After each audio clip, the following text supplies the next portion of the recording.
All right, guys, what's up? It's Derek. I'm here with two special guests. Just say your names. These are two of my best friends. Start off, Eric. Hey, what's up? My name is Javon. Mackenzie. And I'm Kenz, aka Kenz the Lyricist. All right, so we're just going to get into and interview these guys. We have a long history for friendship. Yep. Started in high school, my senior year, and it hasn't ended since. So it's going to be an interesting conversation catching up with them.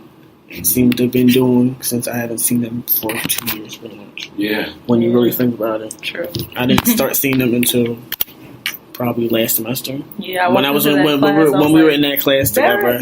And I just see you whenever I perform. Yeah. Holly Bash last year. That's it. Because otherwise you're doing stuff and then I do. Yeah. Because I commute and then I go take my ass home and do homework. And go to sleep and go to the gym. That's literally my life all day. Really? I literally go home, do homework, eat, gym, then sleep, and then edit. That's my life. The life of an inspiring artist and or interview person. Yep. Alright, let's get into the regular programming. So what have you guys been listening to this past week? Like certain artists? Listening to my phone real quick. I'm actually really feeling this one artist. Her name is Javaya. I don't know if you watched the show. No, I wanted to start. I wanted to start watching it. Is it? Did it end already? Yeah, it did end. I don't know. Do you want me to tell you if she won or not?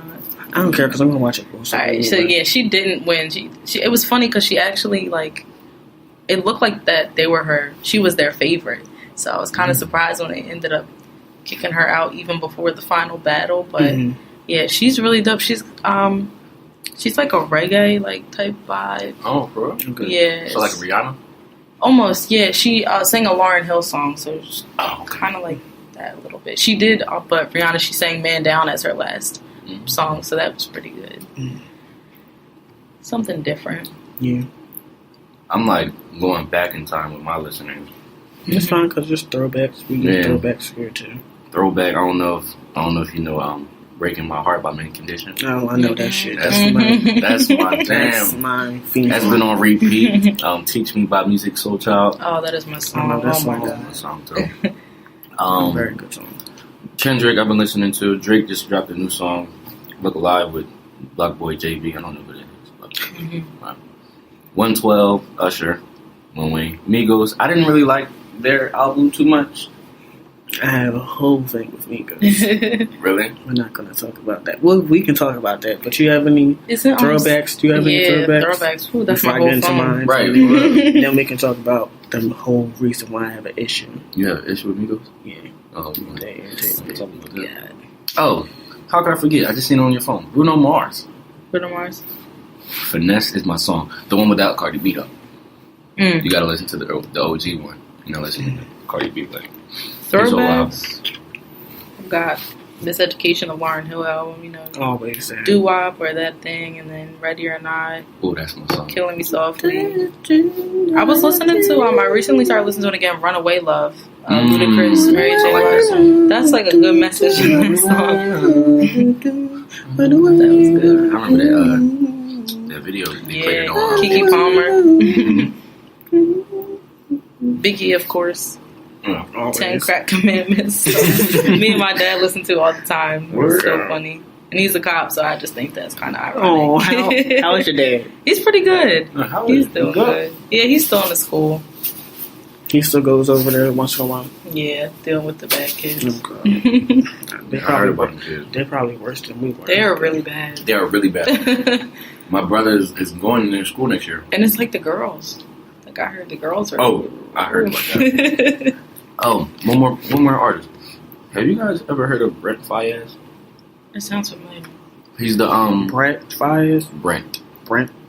He did the hook to Crew. Drake Crew? No. Crew by Party Next Door Crew? I forget his name. Gold Link. Gold Link. Okay. Yeah, he did that. His other music is really good. I was listening to his EP. It's called. Let's see. It is called. Wait, is it just his name? It's just his name. It's just his face on it. But yeah, "Gang Over Love" is a good song. "Needed" was a good song too. And who was that?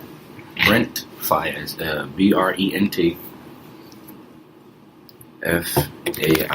FAIYAZ.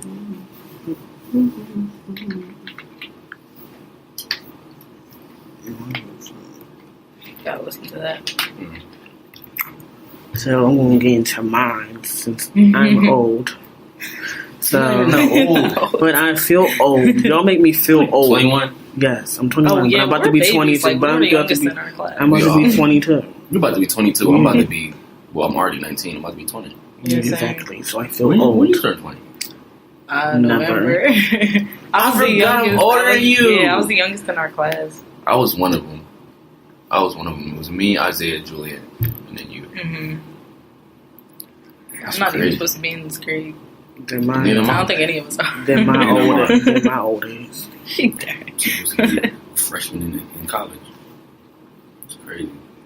I couldn't even sign. I went to play softball. My parents had to sign my thing to let me play because I was too young. Wow, that's crazy.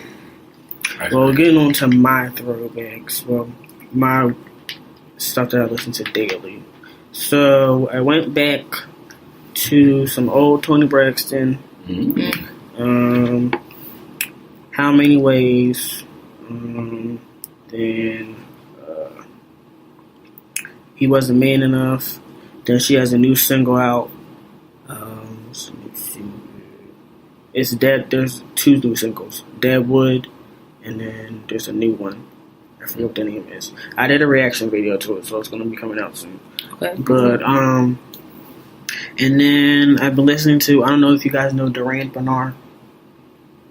He's Erykah Badu's background singer. Okay. So if you got a feel for Erykah, Right. so it's songs that I would suggest you listen to are Collide, Insufficient, and Check Upstairs. And that's on his you can look him up on Spotify, and it's going to be on the Soundcheck out EP. Mm-hmm. So I would suggest that one. But I feel like I've seen his name around a couple places now. yeah, and then there's YouTube videos, and then I have a reaction video for him too. So that's going to be coming up soon. Okay. Then some old Mariah Carey songs, as always, Okay. and who else? On some old Brandy. Yes. Mm. Oh, Some gosh. baby, baby, baby, baby. You're so fast. What was I just? Y'all know that song by Monica, Angel of Mine? I was just listening to that too. That's my shit. I haven't heard that song forever. I know it. They don't play that enough on the radio. Apple Music just put up this slow jam playlist and listen to that whole thing. That's how I found "Breaking My Heart." The Weeknd is on there by SZA. "Promise" by Sierra. "Bumping Girl." Promise is my theme. That's my shit. Promise has so much to go. She with was it. my favorite artist when I was younger. I had every single CD. I live for And she was elite because she could dance too. Mhm. She was elite. Yeah. Her and Chris Brown did it for me. Mhm. Did y'all hear about what happened with Chris Brown? Oh, how he wants to have the whole big Dream concert. Yeah, how do you feel about that?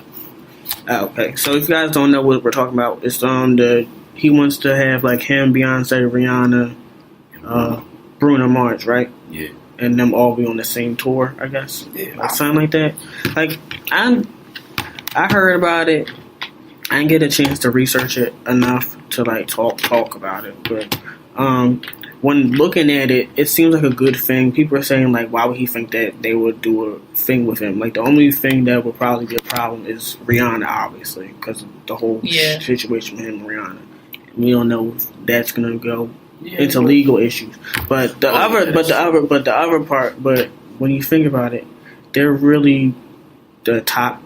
They're the elite of this generation. Yeah. So for them to combine together and do a whole tour together will be big, will make so much money. But then over $1 million. Yeah, but then you have to think of it. People are probably thinking of it as a business thing, where it's like now it's a monopoly. True. So Yeah, then the prices are gonna be like outrageous. You think? 'Cause I don't have anything against Beyonce. Like I like her music, but you think she would do it? Because she doesn't even collab with people. Not that much. She would not do it. I know she wouldn't do it. I don't know she would do it. Beyonce is in her own little world. Yeah. I feel like she barely even collab with her own husband. She on some of the songs, but damn, you think they husband and wife, they both do music, you would think they have like a whole album together. Yeah. But some people, when they're together, they try to separate. There's no separating those two, though, if you think about it. When you think about it, there's no separating it because the first single she ever had was with Jay-Z. Yeah, with him. And that started her solo career off. But after a while, it's hard to be. They always say it's hard to be with somebody that's in the same industry as you because it starts to become a competition. So they probably don't do a lot of stuff together because they just want to keep it like this is my husband. Yeah, we just happen to be in the same industry. We grew up in the industry together and stuff like that. So they probably just try to keep it as separate as possible. It makes sense when you think about it. Yeah. Bring the business into home argument and stuff. That makes more arguments, and they already had issues in the first place without that. So that just brings a whole different side to it. But if it did happen, I would try to go to it because most of the artists there, like Chris Brown's probably one of my favorite artists ever in my life. Yeah. He's the main reason why I ever wanted to even start music in the first place. And then Beyonce, I've always loved Beyonce. Always loved Beyonce. Ever since Destiny's Child. Yeah. So that's from the beginning with her and Destiny's Child till now. Been a fan of hers. And then Bruno Mars, I'm iffy with Bruno Mars. Sometimes I like him, sometimes I do. Sometimes I just think it's too, like even with him winning we can talk about like the Grammy situation. Yeah, he won 7. He won 7 of them. Like, so the only reason why I was like, I liked the album, but then I don't know if you guys heard me talk to Sophia on like another one of the episodes. We were talking about how it's like music, like Jay-Z's album was more socially conscious, and then stuff, and then Kendrick's album was socially conscious. And then we were talking about how the aspect of, are we using music now and promoting music that's just for us to escape so we don't have to talk about issues, or are we using music, or are we just doing anything that just makes us do something fun? Because Bruno's album is kind of just like one big party. It's one big party. It's one big party. So is it all about we're trying to not talk about stuff that's going on, we're trying to escape from it, or are we just trying to give people props for talking about what's going on, but not really at the same time? I mean, well, if you think about it, like Quincy said, the whole album is a whole party, and I feel like, and then you can say, even though the production is well crafted and all that, all the stuff is pretty much him just remixing everything from what was already created. That is true. So then you can come into that aspect of all this stuff that Jay-Z and Kendrick was pretty much more original content. I will say he's smart. I know it's very smart. It was smart business. You can't say it's not a smart business. He knew what he was doing because he knew what he was doing. That tour was all about that. Like he knew he was getting that tour. You don't even have to go to the tour. You can watch it on YouTube. You see what he's trying to do. Because if you think about it, nobody ever talked about Bruno Mars until he started throwing it back. Like what's the song called? Uptown Funk. That's totally throwing it back. Before he wasn't even talking about it. If you think about it. Yeah, when you think about it, he wasn't. The only song we knew him for was Just the Way You Are. I don't know if you that one with B.O.B. Nothing on You. Nothing on You. That's when it first came out. I love that song too. I mean, the one song that I like off his, I don't even know if that was his sophomore album or not. Renee's song. It was Locked Out of Heaven.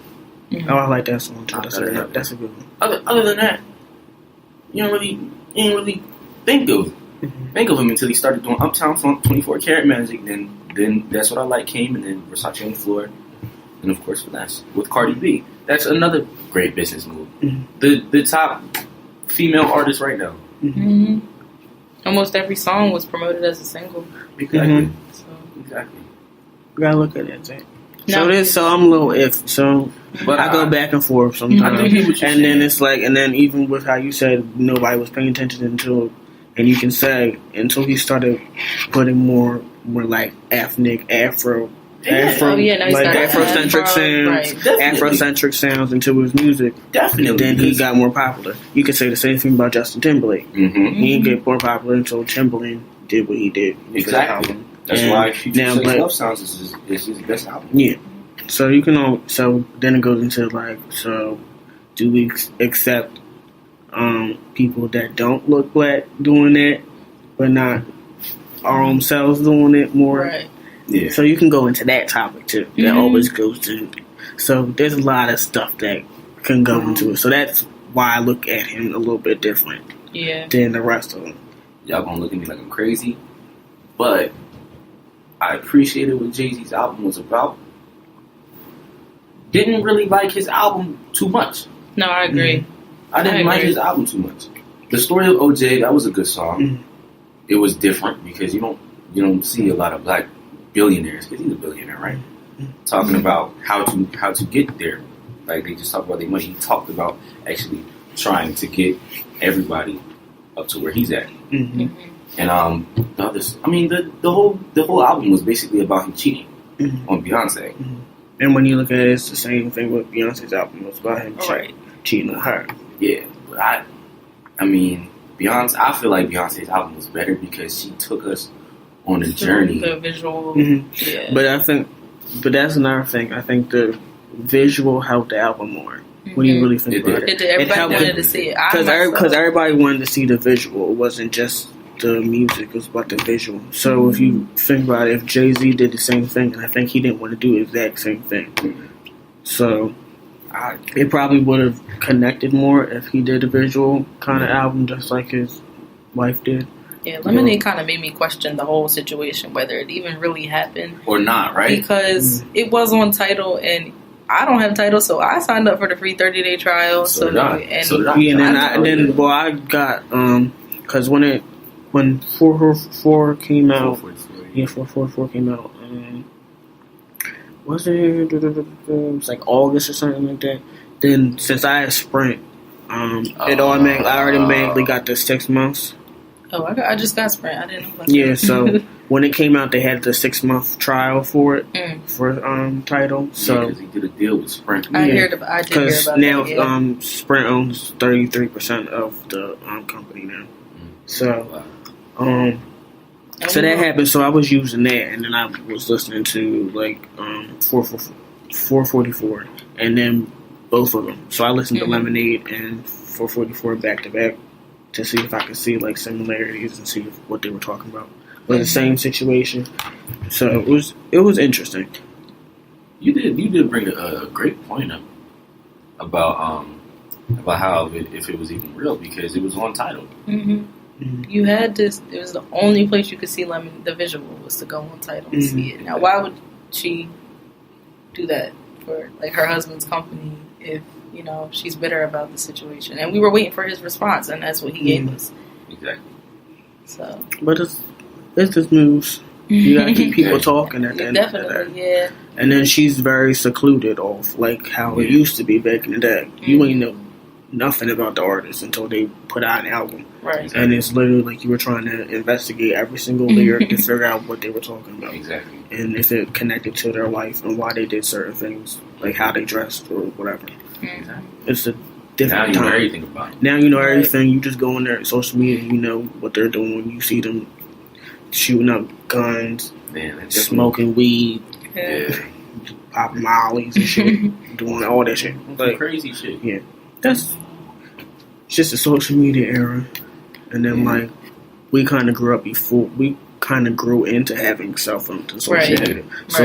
So we have both sides of it. These kids now just like we got to experience not having it or having our little flip phones or whatever, and now we get to experience having it. Whereas my sister, they just get the iPhone 4. Like when the iPhone 4 came out, she had it. Like we didn't get I didn't get a real cell phone until 8th grade. Yeah, me too. When you had to take the bus and your parents need to make sure you were okay. I got my first iPhone my birthday of my freshman year. So all through those years, I had a flip phone. I think I'm same. Because I had a flip phone from, it was like a Virgin mobile phone. It was from probably 6th grade. 5th grade, till 8th grade. I think I had one of those like slide up. And then then I had what was that shit? Sprint Razor, whatever the fuck it was. Oh yeah, it was one of those crazy phones back in the day. Before they actually had big, and that was the thing. Screens. Like everybody, and that used to be the thing. Like, remember, and then the Sidekick came out during my middle school years. I had this shit in 5th grade. No, it wasn't a Firefly, but Virgin Mobile was kind of similar to that. Yeah. Oh, the only thing you could do was call. I had this phone for the longest too. I couldn't text nobody. I had to beg. I could text on mine though. For Virgin Mobile, you could still text. That's the only reason why I wanted it, because it's like I can text them. Yo, and then we were so cool with these phones, and now we got these big ass phones with huge screens. I remember you didn't know whose phone was in service, who was just playing around, and who actually had. Because they all look similar too. Y'all still got a home phone? Yeah, a house phone. Unfortunately, we're kind of like sliding out of it. Like we're trying to. One on the wire because we used to have them all over the house, and we still have ours, but we're trying to. But the only reason why we still haven't taken it out is because it's connected to the cable, and to the internet. So we got it, and then that costs a whole bunch of money to get that fixed. So when you think about it, because the only reason why we want to take it out is because we want to deal with the telemarketers. Right. Our phone is on silent. That's it, and then I don't even have it. Our ringer isn't on. So my dad, it's like connected to my dad's phone. So when somebody calls the house, they call him too. I don't know how he did that, but so he's basically our home phone, and he has his phone. So. Wow. That's crazy. That's really crazy. How we did the time. Yeah. It's totally really changed from our childhood to now. And that's only been, how long has that been? Probably 10 years, maybe. Maybe less than 10 years. I think it is less than 10 years. Maybe less than 10 years. Yeah. Less than 10 years. Because I feel like after the Sidekick came out, it was like these screens came out, like a year after or something like that. Yeah, then the BlackBerry came out, had a little screen. You had a little screen, but then that fell through, and then it was all about Samsung and Apple after that for phones. Apple definitely changed the game in regard to the iPhone. Yeah. It changed the game for y'all. It changed the game for me. Because I'm still on my seat. Proudly and fine with my dad on real phone. I always say it's a real phone. Amen. I'm so used to having fucking iPhone. I always say that. My cousins get so mad at me because everybody in my family pretty much has an iPhone except for me and my mom. Because we're on the same plan. The thing about iPhones is once you have it, you're so used to it, you can't get rid of it. Yeah. You can't get rid of it. I had from little iPhone. I will say that it's easy, if you know, if when you have more Apple products, it's like easier to connect and get stuff sent to from each other. Yeah, from each other. I understand that point, but to me, it still doesn't bounce at the fact of personalization for the phone. Because I want the phone to be something that reflects me, right? Instead of like that is true, but still you stay on like most things. But I don't know. So let me get into some hot topics for some interesting stuff that's been going on in the music industry. So I don't know if you guys heard about the whole Quincy Jones situation. I did. I heard about it. So what happened is that there was an interview with him on Rolling Stone. So he was talking about I don't know, you guys are a little young, so y'all don't know about Marlon Brando, but he was like a comedian back in the day. And Richard Pryor, you know Richard Pryor. I don't know any black person that doesn't know who Richard Pryor is. Exactly. When you really think about it. So he's pretty much just talking, like he's 85 now, so he's pretty much just talking about music today and what like his thoughts about the president are and stuff like that. So he was like talking about Michael Jackson and said that, oh yeah, Michael Jackson like stole shit and didn't pay people for what they were worth and shit like that. So that caused a huge controversy because they were like, they used to be friends. Like Quincy Jones helped make Michael who he is. Yeah. With Thriller. Yeah. So, and then he was talking about how the Beatles were like terrible musicians. I heard and that. stuff like that. I heard that. And then people asked him about like if Oprah should be president. He was like, he doesn't think she should run. Like he doesn't think she has like the chops for it. So people were like, why would he say that about Oprah? Like he knows that she owns this whole big business and shit like that. Then he kind of like outed like Richard Pryor and Marvin Gaye for like being like either bisexual or just gay. Period.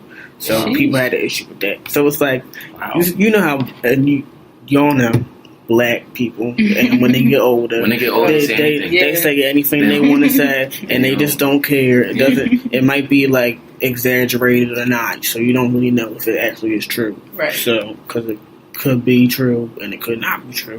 So I just want to talk about that, like since it's a music podcast. And then he was talking about his opinions on like Bruno Mars and Chance the Rapper, Kendrick, Sam Smith, and Mark Ronson. And he said like he's optimistic about those artists because of what they bring to the table. So it was interesting to see somebody like Quincy Jones talk about like current artists like Chance the Rapper, Kendrick, and then Sam Smith and Mark Ronson. It's interesting.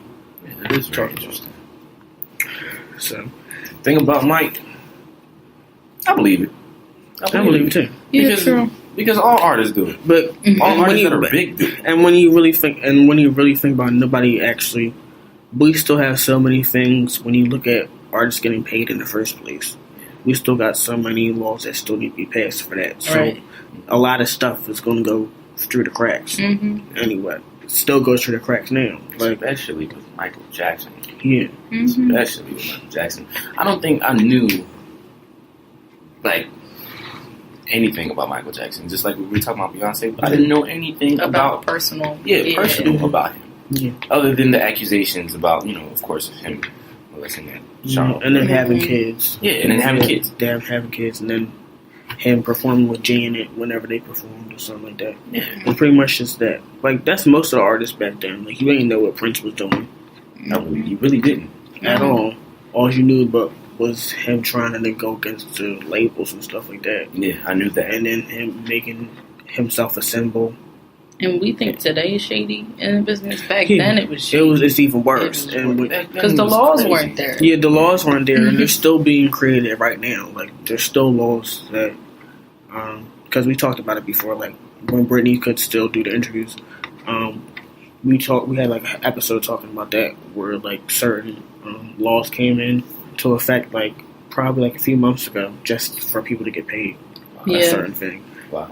And like now they're doing something for YouTube where they get paid more. They get paid more, and like it's harder to do covers. Is it? It's hard to do covers, and it's hard to do reactions because like even some of my reaction videos get like flagged automatically, so I can't get monetized off of it. Yeah. So it goes into that. So now it's getting a little bit more stricter with everything. But then you have Facebook that they got licensing for you to actually do all that stuff on Facebook now. So it's like Facebook has always been good with that type of stuff. Yeah. Yeah. So I thought that was interesting. The Beatles, though, horrible musicians. I mean, if Quincy Jones is saying it because he produced my favorite song, Human Nature. And when you think, and the reason, and it's big coming from somebody like Quincy Jones anyway, because he played with jazz legends. Yes. Like, he played with all of them, like Count Basie, Quincy Jones, Duke Ellington. Did he like elaborate more on like what he was saying? He didn't. Just teased about it. He just said it. You know how older black people are. They just say stuff, and then you got to read between the lines of what he was saying is this. Right. And then when you ask them, they get so flustered. Like, God damn it, they just bad music. Yeah, like shit like that. Shit like that. So you never know. It's just interesting to That's hear very interesting. somebody's opinion like that, especially somebody that like these are people that are like world renowned, legends, like living legend at that. Living legends that are still here, and then it's just interesting. What'd you say? And then speaking on like the Marlon Brando thing, like the whole like LGBT community is like kind of like looking at it and thinking like how it's wrong to out somebody else, and when you like but again, since he's old, like he doesn't know better. Like you really can't. Like you just say whatever the fuck you want to say. It's not about being. It's different time, and he comes from a different time. Yeah. And when you look about it, people are like so surprised that stuff like that happened back in the day. Like, yeah, it happens now, so it happened back then. Yeah, so like, it just wasn't talked about. Like people, were, like it's proud enough to say it. Like James Baldwin was openly gay, but like Richard Pryor wasn't. You heard like whispers about it, and then his widow said that it was true that he did do stuff like that, so she had no issue with it. And then Marvin Gaye, you didn't hear anything about him really. And I feel like back then, since they didn't really like talk about it, they were more focused on what their craft was, paying attention to their music or their comedy or whatever. Nowadays, it's like that's the first thing that comes before. Like Sam Smith, whatever, gay artist or whatever, bisexual, that's the first thing that you think of instead of the music necessarily when you label them. Perfect example, Chris Brown. Nobody wants to get past what happened with him and Rihanna. Nobody wants to get past it. Right. They don't judge him off of the musician that he is and what he brought to the table as far as music, as far as time, R&B, hip hop, and pop all together. Like they don't talk about that. But then they you just can see that he's a woman beater. But you can say the same thing about Robert Kelly, R. Kelly. Oh yeah, with all the old stuff. But when you look at it, track record shows that he did it. So it's like, and that's funny. It's hard. It's a hard disconnect. Yeah. So you got to. It's like a moral. It's like a moral thing. A moral dilemma that you go through with certain things. Like even like how I was talking about with Migos. Like I'm not a fan. Like first off, like I'm a little bit more old school hip hop. So like the newer stuff, it takes a little bit more of like me listening to it to try and understand. Like I'll have to listen to it like with my younger cousins. So like I would ask you guys more about it than me. I can't even listen to it because and then like I forget what it's Offset. So Offset and Tinashe did the song. I don't know if you guys, because I did. It's called No Drama. So it's a new song. Because I did a reaction video to it. So it like if you watched it, like you could see like when his part came on, I was kind of irritated. And the reason why I was irritated is because he was like, I don't vibe, like in the song he was like, I don't vibe with queers. So you do that, and then it's like people are like, how you wear the certain stuff that you wear that most stereotypes will make you think that you are, and most then you wear just women's jeans. Exactly. That's mostly fashion. Fashion is fashion. Unisex. It's unisex at the end of the day, but that's what it's supposed to be about. It's just clothes at the end of the day. People there's a lot of stuff that we just gotta get over.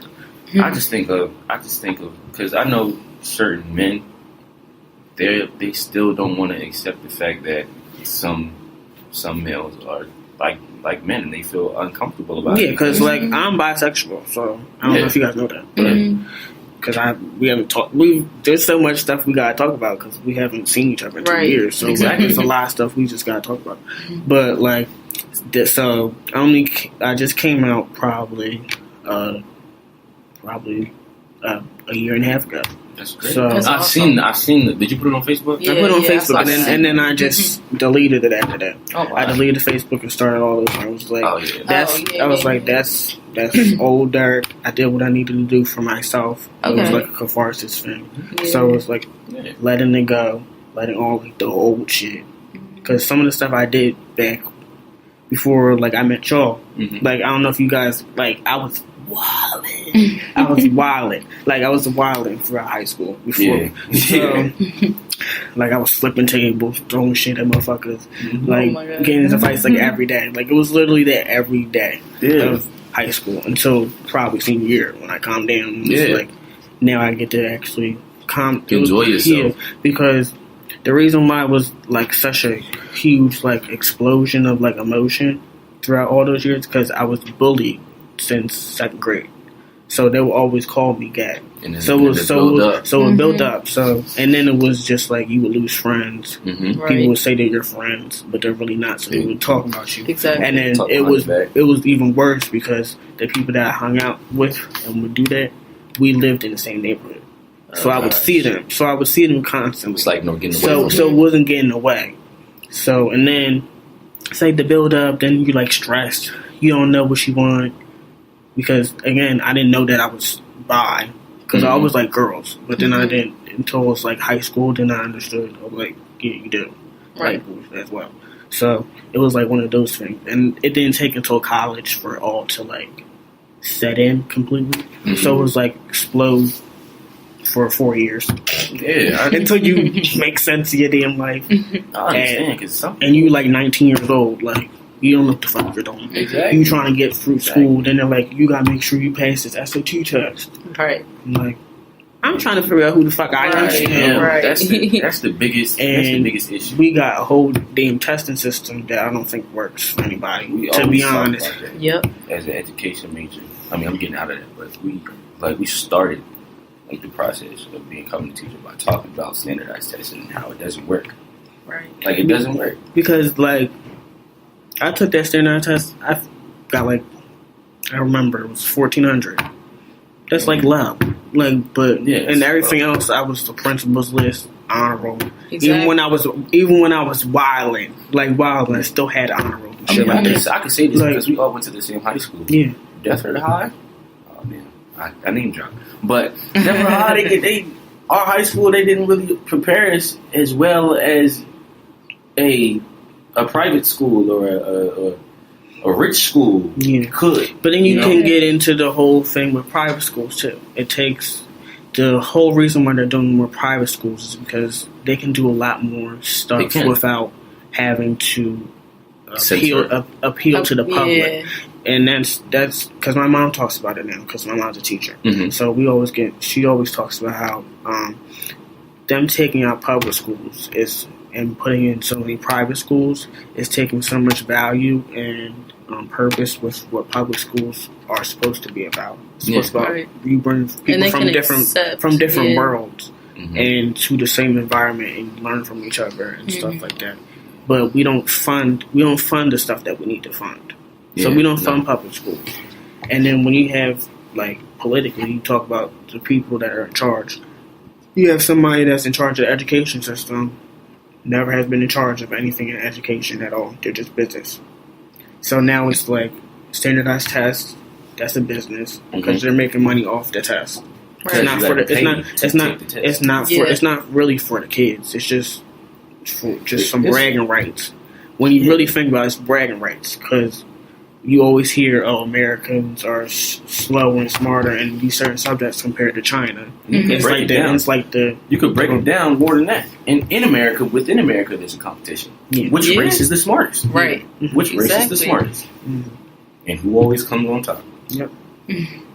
It's not because we're not dumber than anybody. Like the minorities aren't. We just don't have the same. We don't have the same opportunities. That's We it. do not have the same. And when you think about private schools, the most urban communities where we predominantly are in, unfortunately, but it's not that they portray it like we always live there. But there's people who are all spread around.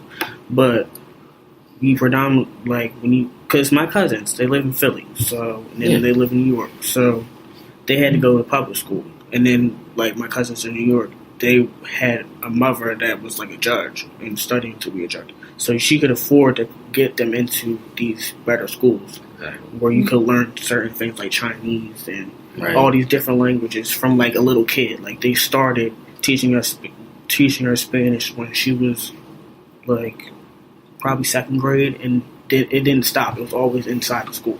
You don't But in public schools, it's not like that. You just get it once in a while. Then you have Spanish US a week, Spanish once French. Spanish or French And once a week. French is in high school. Right. Yeah, French is in high Once school. you pass Spanish.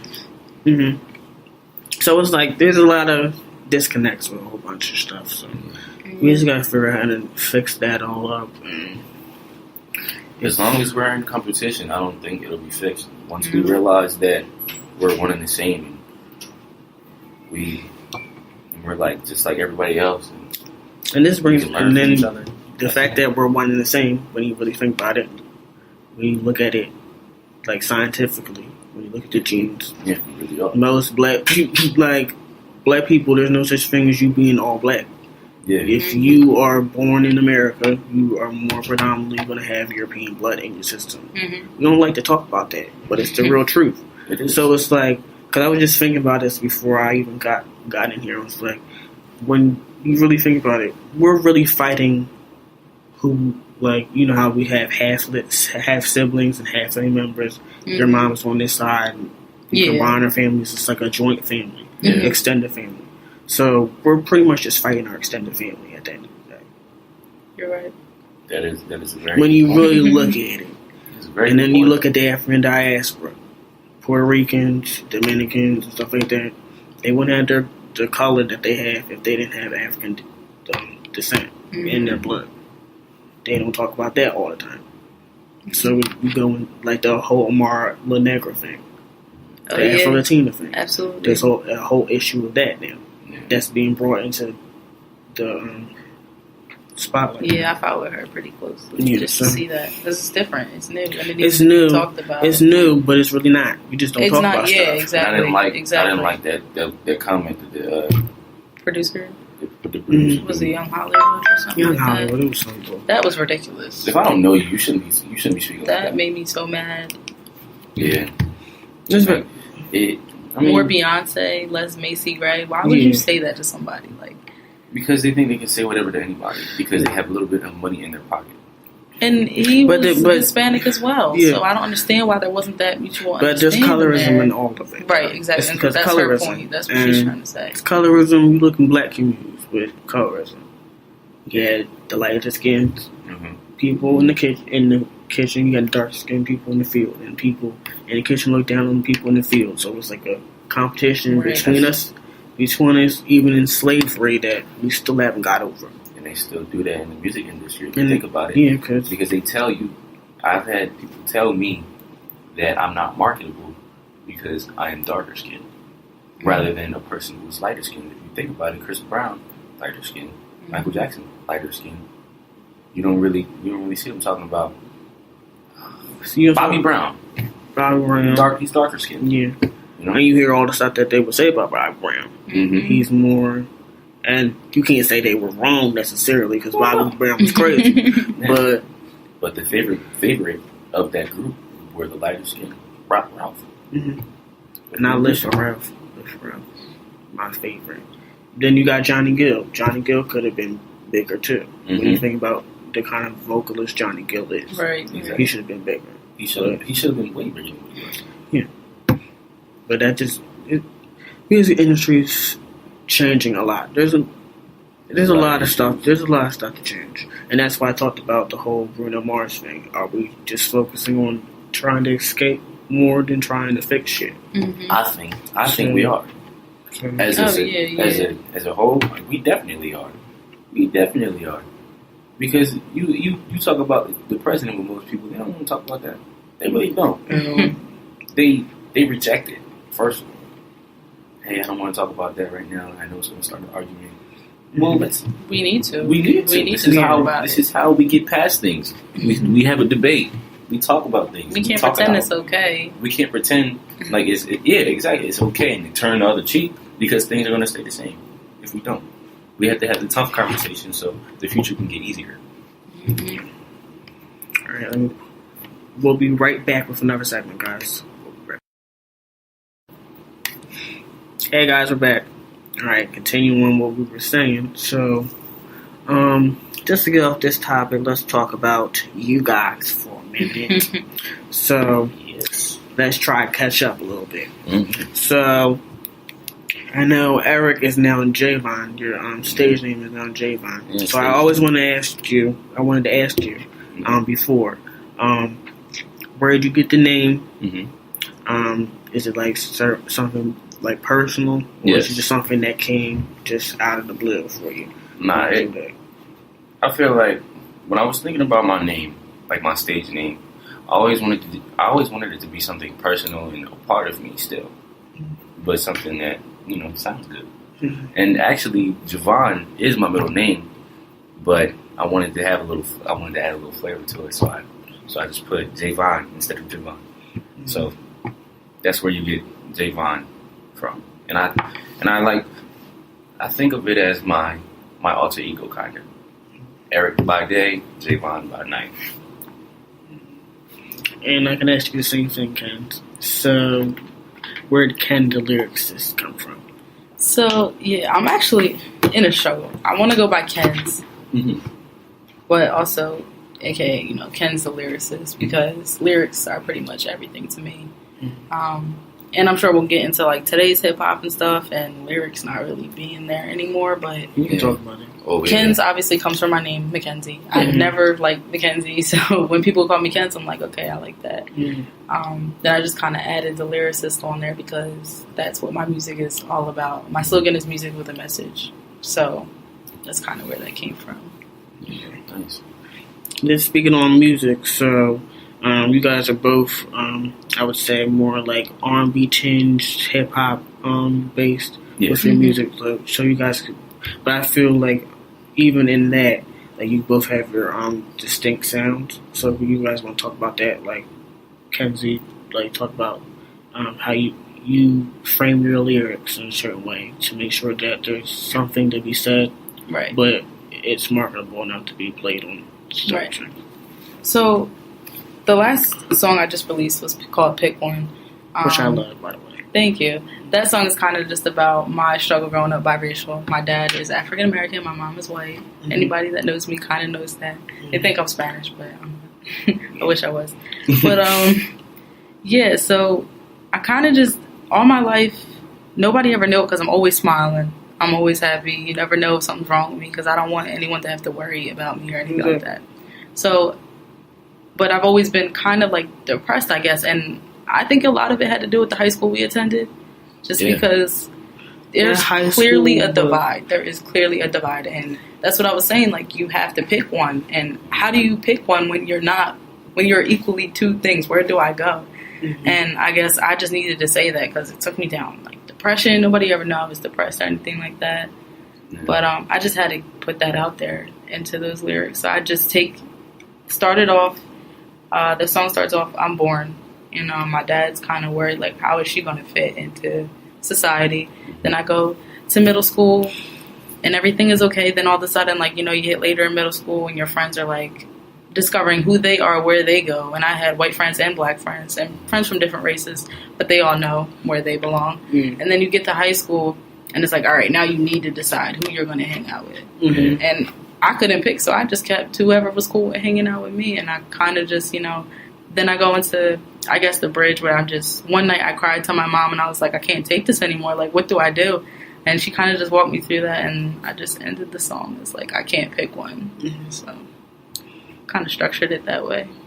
And I think it talks about a lot of what we don't accept about what kids deal with. Because I feel like even as parents, our parents don't understand it. Like, they stress us out, but forget that they were the same age before, and don't understand that they're putting even more stress on us. So we end up starting to feel like all these mental health issues like that. So the reason why I connected with your song, even though I'm not biracial, I can talk about the whole sexuality thing. Yeah, and I'm still trying to fit. So at that time in high school, it's hard because from middle school, I was a little bit more popular, which was something like completely different for me. So it was like a whole culture shock when I got to middle school, and like people were actually like interested in talking to me, and were talking to me, and I made a lot of friends. But in like elementary school, I was like the outcast.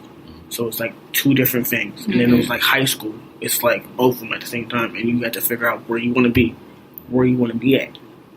And then being like, oh, so I like girls. But then it's like, in the back of your head, you're like, nigga, you like guys too. So what are you talking about? So it was always like that balance. So I never dated. I'm pretty much just starting like to figure out trying to figure out where to go. Yeah. Like I'm talking to this guy now. So That's like great. this is like my first time ever talking to somebody. But like so I went through that whole process. But the reason, getting back to the song, the reason why I felt like that's something that needs to be said and portrayed, like I wish that there was a way I could get your song into like these like teenager shows. Because I feel like these kids need to understand that it's okay That's what I'm to trying. let it out. Yeah. And okay to talk about that you're feeling depressed. Yeah. And talk to somebody. Definitely. Because even, just to get a little bit more personal, I had a therapist. Mm-hmm. I don't let that man know anything about me. That I had the tools in front of me and didn't use it. Mm-hmm. And in the black community, we don't even talk about it anyway because it's about being strong. Yeah, you were taught have to be strong. You have to be better strong. than everybody. It's taught to us because it's the truth. It's crazy. It's really crazy. But it kind of hinders us because we don't know how to ask for help. Exactly. At the end of the day, And that fucks us up. that fucks With you up. everything. That fucks Not you up. just with mental health, but when you go into school and they say ask questions, you don't know what to do because you like, no, I got it. Right. You feel me? Like, And then when you get into relationships, like I know Eric's in a relationship, and a long ass one. At that.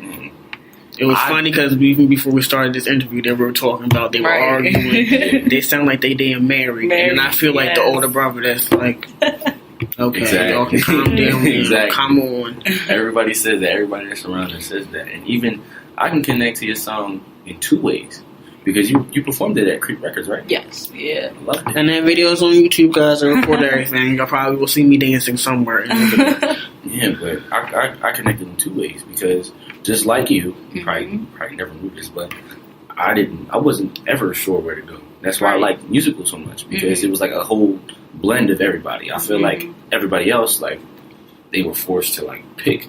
And I don't think it's a coincidence that all three of us ended up there with what we were trying to figure out. Exactly. That we all ended up in that specific place. And y'all remember how after it all ended, like how I like really opened up with you guys and how it was like important that I actually did it? Because before then, I wanted to do music so bad, but it was always. And then speaking as like a black male, you know, it's hard to express being interested in certain things that would be more considered feminine. Like you being in a musical, you being on choir, you being like that. So it's like a whole thing with masculinity in the black community. I don't know what it is. And what is this and what is because just like you, I was considered like they used to call me gay. You know, they used to call me fruitcake and all that. I used to have to leave football practice to go audition for the musical. The coaches even said something. Yeah, because I remember you were on football, and I was like, "Oh, look at Eric doing football and musical." I was like, "How the hell is he doing that?" That would be there because I did track. I did track before too, and there was like an issue between the teammates with me hearing stuff. People brought it to me like I wasn't even paying attention, like. Smile in your face but talk about your back. Right. It's just the high school regular. It's crazy because the regular coaches had a problem with it. Coaches. And the coaches, and I always say this, like when me and my mom get into arguments about this all the time, with the whole teacher thing. Like, even the reason why I feel like it didn't prepare, like, as much as the high school helped me figure out who I needed to be and know that I can take and handle anything I put my mind to. Yeah. I feel like the teachers didn't help at all, a lot either. Because some of the teachers got into the drama with the students. Definitely. So it became more. Then when you think about it, you're supposed to respect your teachers. But if your teachers are on the same level, it's you. Mentally, it's you. There is no respect. There's no respect there. There's no respect. So with that, we're on the same level, so we don't respect each other.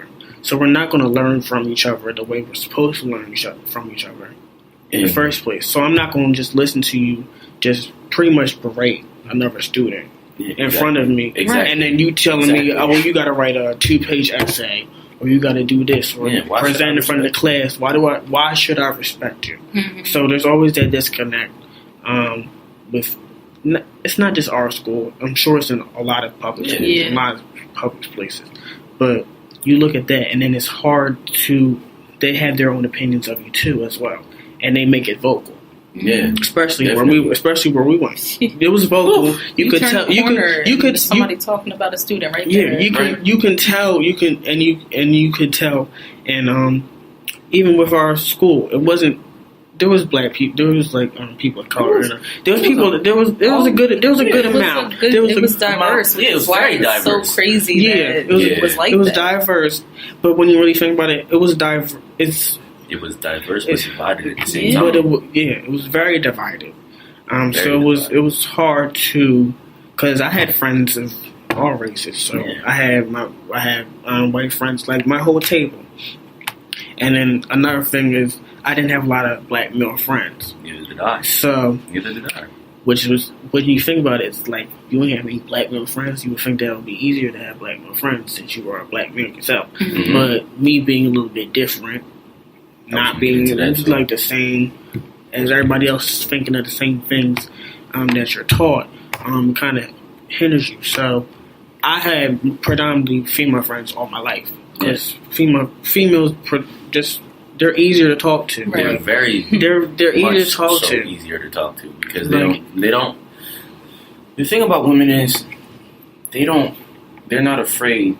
Most of them. I'm not going to say all because that's like stereotypical. That's stereotypical stuff. Yeah, it's very stereotypical. But most females that I have come in contact with, they are very accepting and they like are open to talk about your emotions. Mm-hmm. You talk to a dude, they're like robots. They're afraid to express those emotions, and they're afraid. But we're taught, and then it doesn't help because we're taught that at a young age. Exactly, we're taught that. We're taught that. So you teach somebody to do something, then when they need to do it, like you're in a relationship, I'm potentially going to be in a relationship. So it's kind of hard for me. And even me starting to do that, me being open enough to send my emotions to somebody, that's still kind of hard for me. Yeah, yeah. Like, I'm 21 years old now. I still don't know sometimes how to give everything. And that's like, even like, because I'm going to start trying to perform now. So I'm going to start my plan is trying to do an EP. So that's what I want, because I always wanted to do that. But like, even on stage, because I did an open mic, and it's like, I danced all my life, so that's like, y'all know. Yeah. I still remember Hairspray. That was my mom still talks about that shit to this day. She has a video. Oh God, I need to see it because I just want to see my face. I think she put it on Facebook. I don't know if she put it on Facebook. I don't know if it's still there, but she put it on Facebook, and the whole video, she's like, oh, because she loves to dance too, and she seen you killing it, and I was like, yeah, that's Derek, that's my man, you know. It was so good. And every time it was different, but it just like, you hit us with something every single time. Yeah. And that was like a break. That whole thing was a whole breakout. That was like an emotional, cathartic thing. That whole process. That whole process of us doing musical. And just doing musical, that it helped with a lot. Even though there was a whole bunch of drama, but that's just high school, and that's just people, period. There's going to be a whole bunch of drama. But when you think about it, we don't have that experience with anybody else. We don't. Like, I can't talk to y'all about that experience and y'all and like somebody else, but they won't get it. They won't understand why. Like, I had to go back and see you guys. Yeah. When you guys were doing the other plays, like when you guys did Aida, I felt like a compelling thing. Like, that's my like, this is my brother. This is my sister. It became more of a family thing than it just being a musical, because we worked together for something, and that was great, and it was successful, and very successful. And it was probably, I forget if they said that was probably the best musical they've ever seen. People still say that. But I will say that it definitely changed after you guys left. It got political. I was just about to say it got very political. Once that happened, it was just about being good or topping each year. It wasn't about family anymore. Even with the directors, it was about topping that one year And I feel like the teachers lost sight of what was going on, because for the last 2 years, Mackenzie can even talk about this too. Almost every rehearsal, the directors were arguing. Yeah, arguing. It was bad. It was horrible. It was horrible. And then our senior year, I felt the divide. What show was that? Aida? Because Aida was the last one. It was the last one, right? And I didn't feel connected to anybody, especially when they were separating us in parts anyway. Yeah. It definitely wasn't a year to remember. And I feel like, because even when I went back, I felt like there was something different. I didn't know what it was, but I felt like there was just something. It was felt like it fake. It wasn't a blend anymore. Like, we knew how to play off of each other, and it was fake. And that's why it didn't come out as good as it should have. Mm-hmm. Because first of all, it was the casting wasn't good. Mm-hmm. The show itself. First, I just didn't feel like it was the right show that year. They didn't want to hurt anybody's feelings. They really did. And they didn't. And I can say that they didn't want to hurt my feelings. I get a call back every year, and I was like, I don't need a call back for Aida, because I was like, I don't know, there's no part that really suits me. Mm-hmm. They gave me a call back, but I got a call back, and 2 other girls were the same character, blonde hair, blue eyes, both of them. I didn't need that. Yeah. I was gonna be fine. Because what chance did I have? I didn't need. My part was supposed to be a white dude.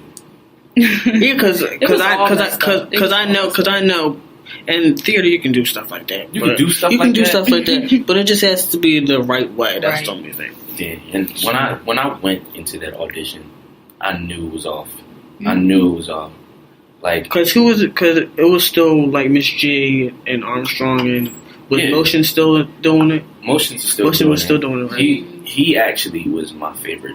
Him and Armstrong were my favorite during that process, because I had class with Armstrong, and I ended up having class the 3rd and 4th part period with Motions, but before that, I just felt like them 2 were in my corner for that process. Mm-hmm. And I don't know if you know. Somebody gets what she wants.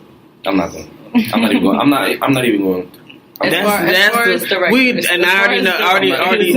already know who you're talking about. We're not even going to go. We're not even going to go into that. It was a whole bunch of drama. But you think about it, that was already in when we were still there. When I was still there, yes, you knew it. But it's just, we thought it was over.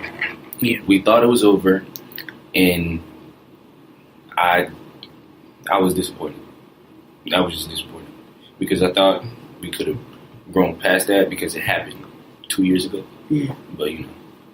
But another thing is, I don't know if you knew, your dad probably knew, but my dad went to jail that year. Okay. During around the same time that we were in. If it's somebody I know, he won't tell me. He'll tell me stuff, but if it's somebody I know, he won't tell me. He probably knows. He probably knows. Yeah, because I probably wouldn't tell my kids either. Right. If that's your friend, I don't want you getting stressed out. Yeah. So you know Miss Williams, right? Yeah. The guidance counselor. Mm-hmm. So she sent an email. I miss Miss Williams. I need to go back and talk to her. She won guidance counselor of the year. Oh, she did? Yeah. I'm glad. She deserves it. I loved her because she really helped me out. She was the only person that fought for you. That fought for me, and she was the only teacher or counselor that checked up on me. Cause she sent an email to all the teachers that taught me, mm-hmm. right? So, this was the week of or something like that. It was something crazy. It had to have been October that I found out. Around the time, October, November, around the time we start rehearsing, audition or whatever. Mm-hmm. So I don't know what they expected, but they flat out told me that it wasn't good enough. Basically, they flat out told me that I had to come harder than that because I didn't memorize the little monologue, the lines and stuff. But if you know, anybody that's watching this that knows that if you have something drastic happen, it's hard for you to perform. It's hard to block it out. I did. It takes a lot of practice to do that. I did the best I could, and I just felt like they should have known. They should have known that I'd have been fine, right? And I would have Oh yeah. Figured it out then. I would have figured it out because of the year prior. Yeah. The year All prior. the years prior, your character always stands out. So they shouldn't. They should have had the confidence in you. Oh. You should have got a part. Oh. Period. Period.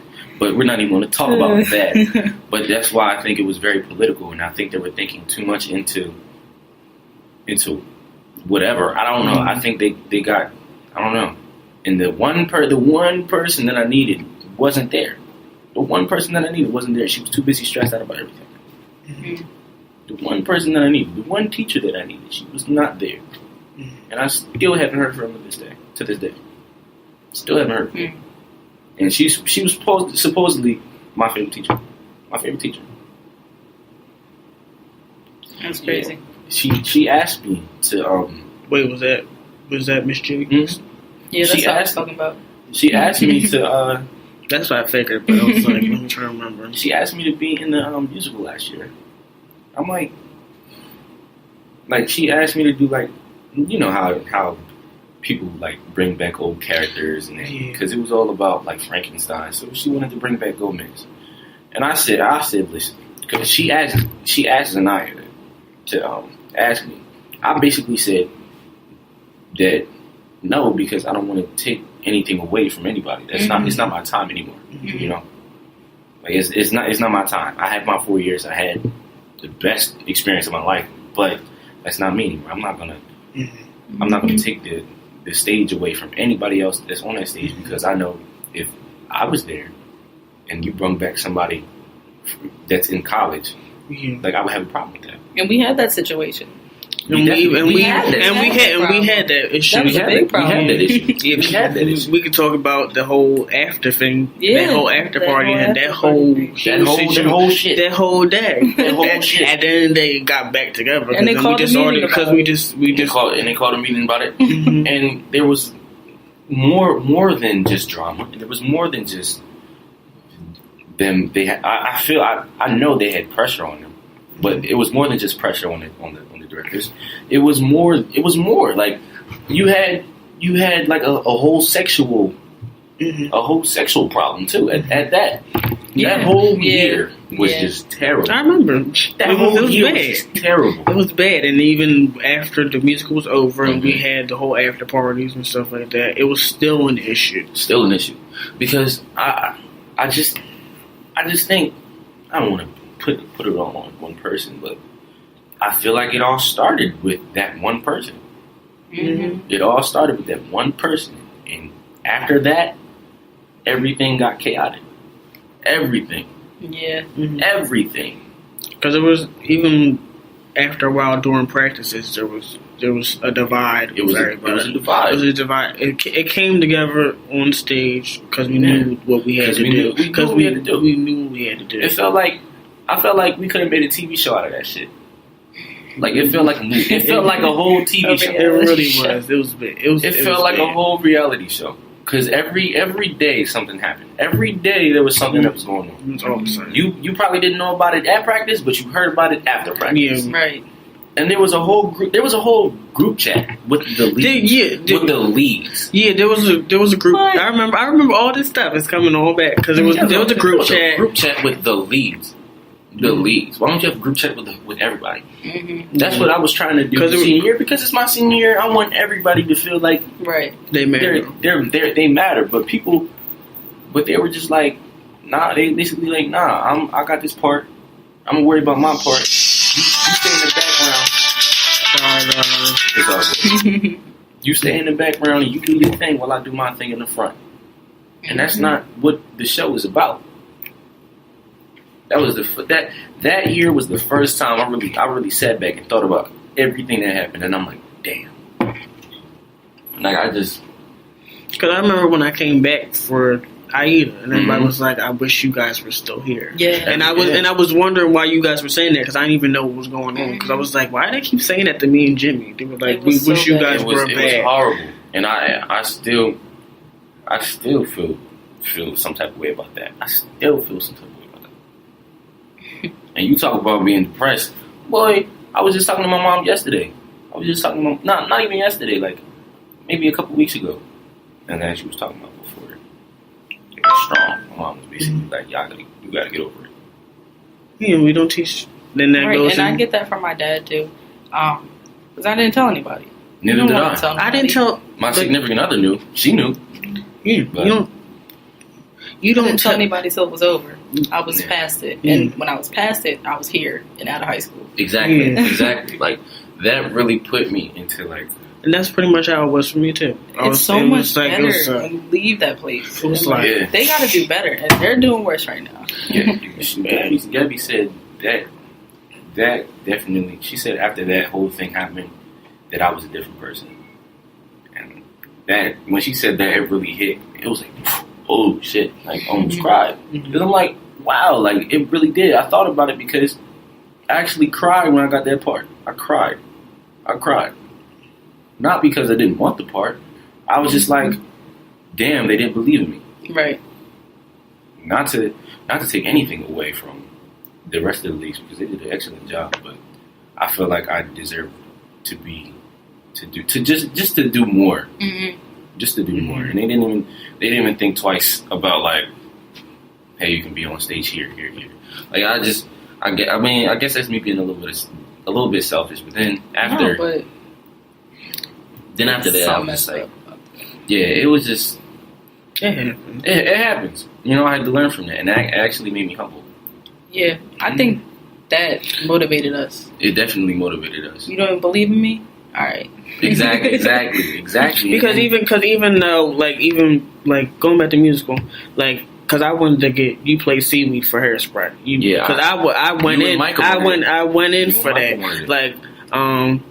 And even then, this was the first time I was ever going to start singing and stuff for like I was just starting doing leads in choir. So I was like, let me just take a chance on this and see if I can do it. Mm-hmm. So I froze. Like I didn't like I knew all the words, I knew the dance moves. I just froze. It was like a whole different thing. So then it was like when Paul, like we were in practice, it was like the dancing. She loved you. Paul, it was like over. Everybody was like That's dance.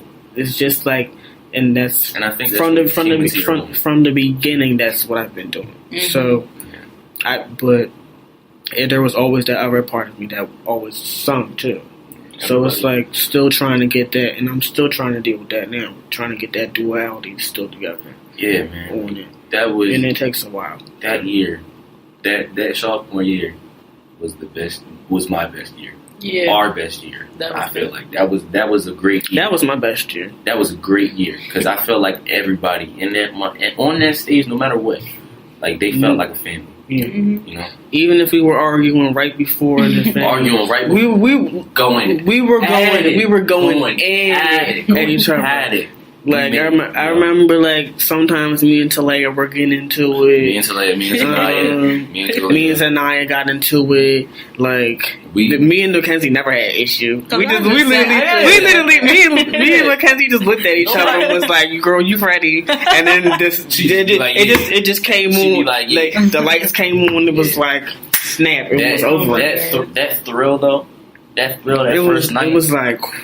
I remember we was just waiting. Me and you right stage right. We were on stage right and just sitting there waiting. I remember because we were both first in the line. I think you were first in your line for going in because I was on the steps. A white person first, and I was black person. We wrote. I remember the opening scene. I was paused and shit. I seen everybody coming, like everybody like looking at us. I'm like, oh shit, this is real. And I don't know why we stopped doing the previews. The previews is what got me hyped. Yeah. No, the previews was crazy. I remember previews was lit. No, niggas lit in that. Yes, everybody was a mess. When Tiani did her thing. Yeah. I miss Tiani. I heard she's coming out with an album. Yeah, she's on Facebook. I think it comes out in May. I think May sometime. She's doing good. Is she on a label? I think so. What was she signing? Because I was like, okay. Because I saw. This is another one of our friends, Tiani Logan. It's funny because like I used to like that was my ex-girlfriend. That was your ex-girlfriend? Yeah. I never knew that. But we were best friends first, so it didn't work out because it didn't work out. And then I was still going through my stuff too. Like she was one, and then she was like one of the first people I told too. Because during that time we had this whole huge argument, and we stopped talking. Mm-hmm. and we didn't talk really until after that. Because I wanted to, like, it was just like a misunderstanding, miscommunication, and stuff like that. Because we were friends for years, so it like kind of hurt that we weren't talking. I lost a lot of friends. We lost a lot of friends during that transition. Yeah, It's like even now, like at the end of high school, we thought like, I don't know about you, but I thought I had a whole bunch of friends. Mm-hmm. Nah, me. Nah. yeah. It's like that was a crazy ride. High school was a crazy ride. They always say high school's interesting. Well, and I really can say, even with all the bullshit, I think it really taught me that not to be scared. Yeah. Not to be scared anymore. Taught me to be strong. Like, it taught me to be strong. It taught me not to be scared.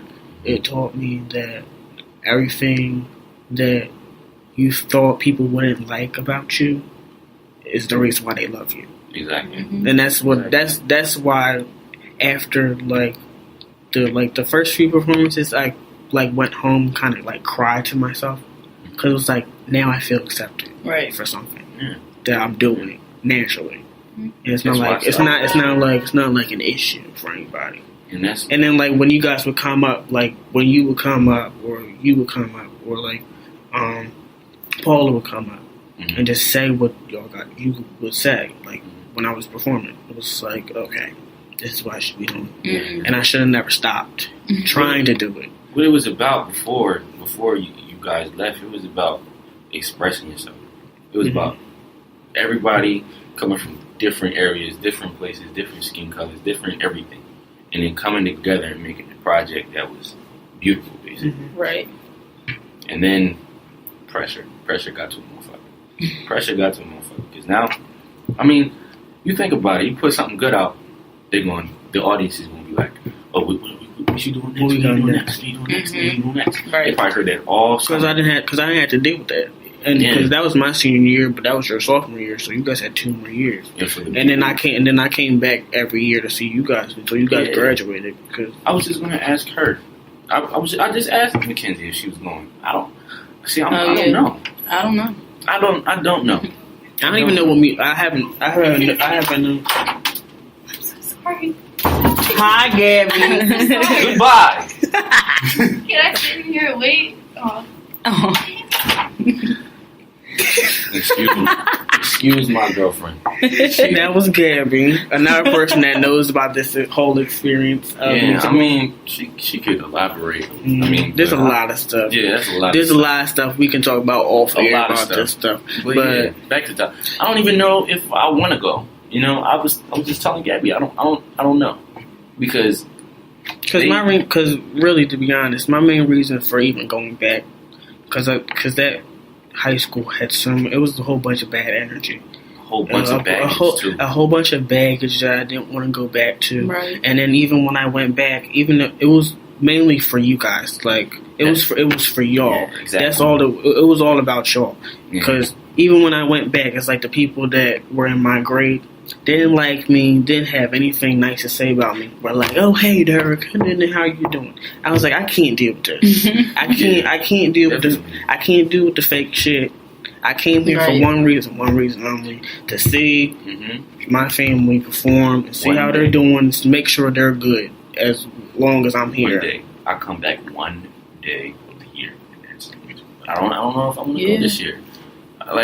And I feel like and then I didn't have a connection with the ones that were behind you guys, so it's not like I still had like a connection to go back. Like I want to go see Miss G and Paula and Armstrong and them, but like that's literally something special. Yeah, we left on a bad note, and I don't know if I want to go, because even when I'm not gonna lie, I went to Young Friends this time.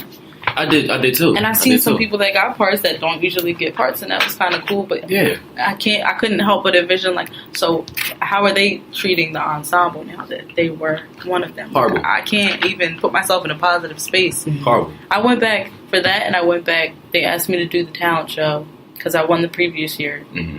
And then it was political again.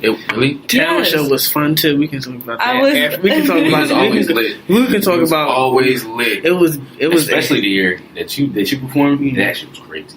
Oh yeah, Because I got third place. I got third place. Was that because you got first that year? No, I didn't. Was it get or in was that the year. next I didn't year? get in 2 years in a row. really? Mm-hmm. Wow. When I got in, when I was rapping, and I got in rapping. Because I remember I went back to 2 talent shows, so that must have been one of The last one we the graduated last. is the one I won. That's the one you won. Because I came to that one. You got third. I got second, and then Rachel Hummel got first. Yeah. Because I went to them all. I just And then one of the years, because I came back after that, and then did you and all won. Mm-hmm. And then after that, Mackenzie won first. Yeah, after that win, I was like, I just wanted to win one. Mm-hmm.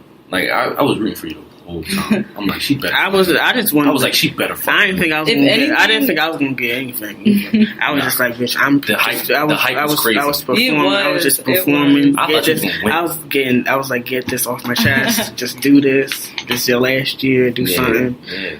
And then it just anything. happened. It got me to be comfortable performing. That's the first place I ever rapped.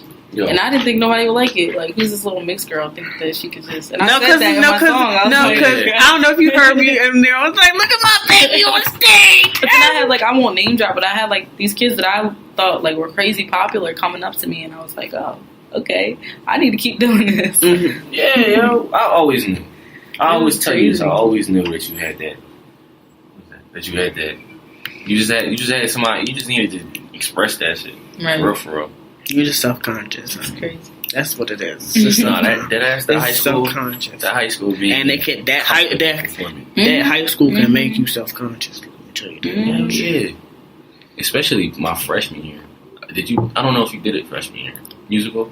No, I didn't. Oh yeah, because it was the the small cast thing. It was I was because my part was real controversial because he was like a real open kind of guy. You know? I didn't think people was gonna accept me for that. But then people was like, "Yo, you did so fucking good." I'm like, "All right, all right, cool." Because I thought people was gonna think I was more of what I wasn't, more gay because of who the part was. Yeah, because even we can even go back into certain aspects of how we had to dance during the things. Oh, and yeah. certain things you were like, how'd you do that? How'd you do that? You would come up to me and be like, how'd you do that? And I was like, I'm just feeling the music.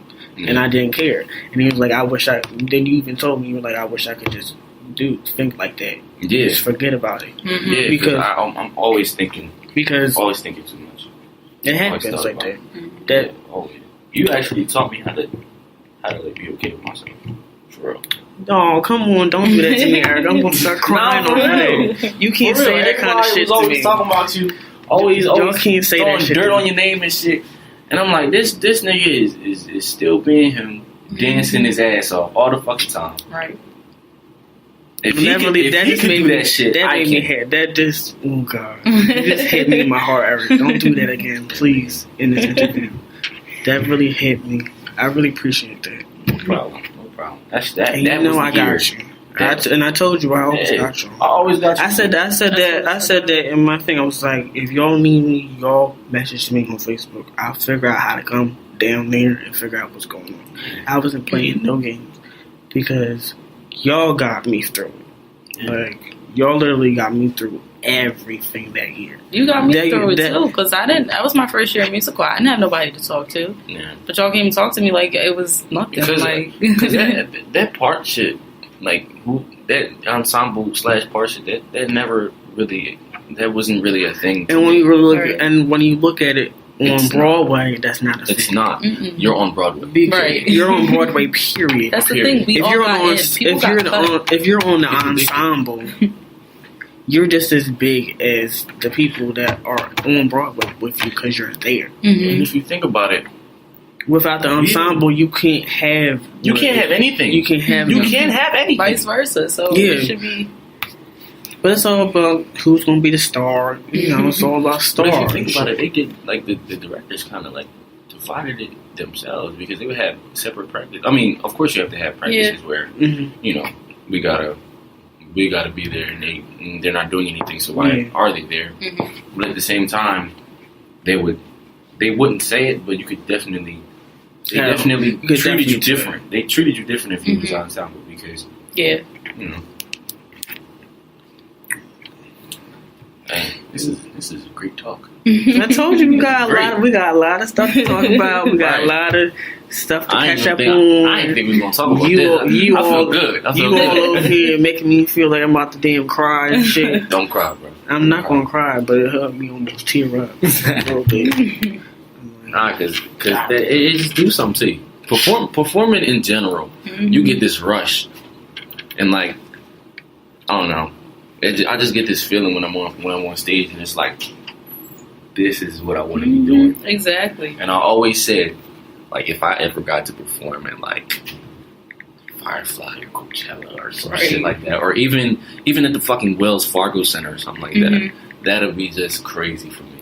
I would probably cry on stage real quick before I start my set, because that feeling that you get when people are cheering for you and you know you're doing good and like you work so hard for what you got and and they vibing with you and you just that is ridiculous. That is a ridiculous feeling.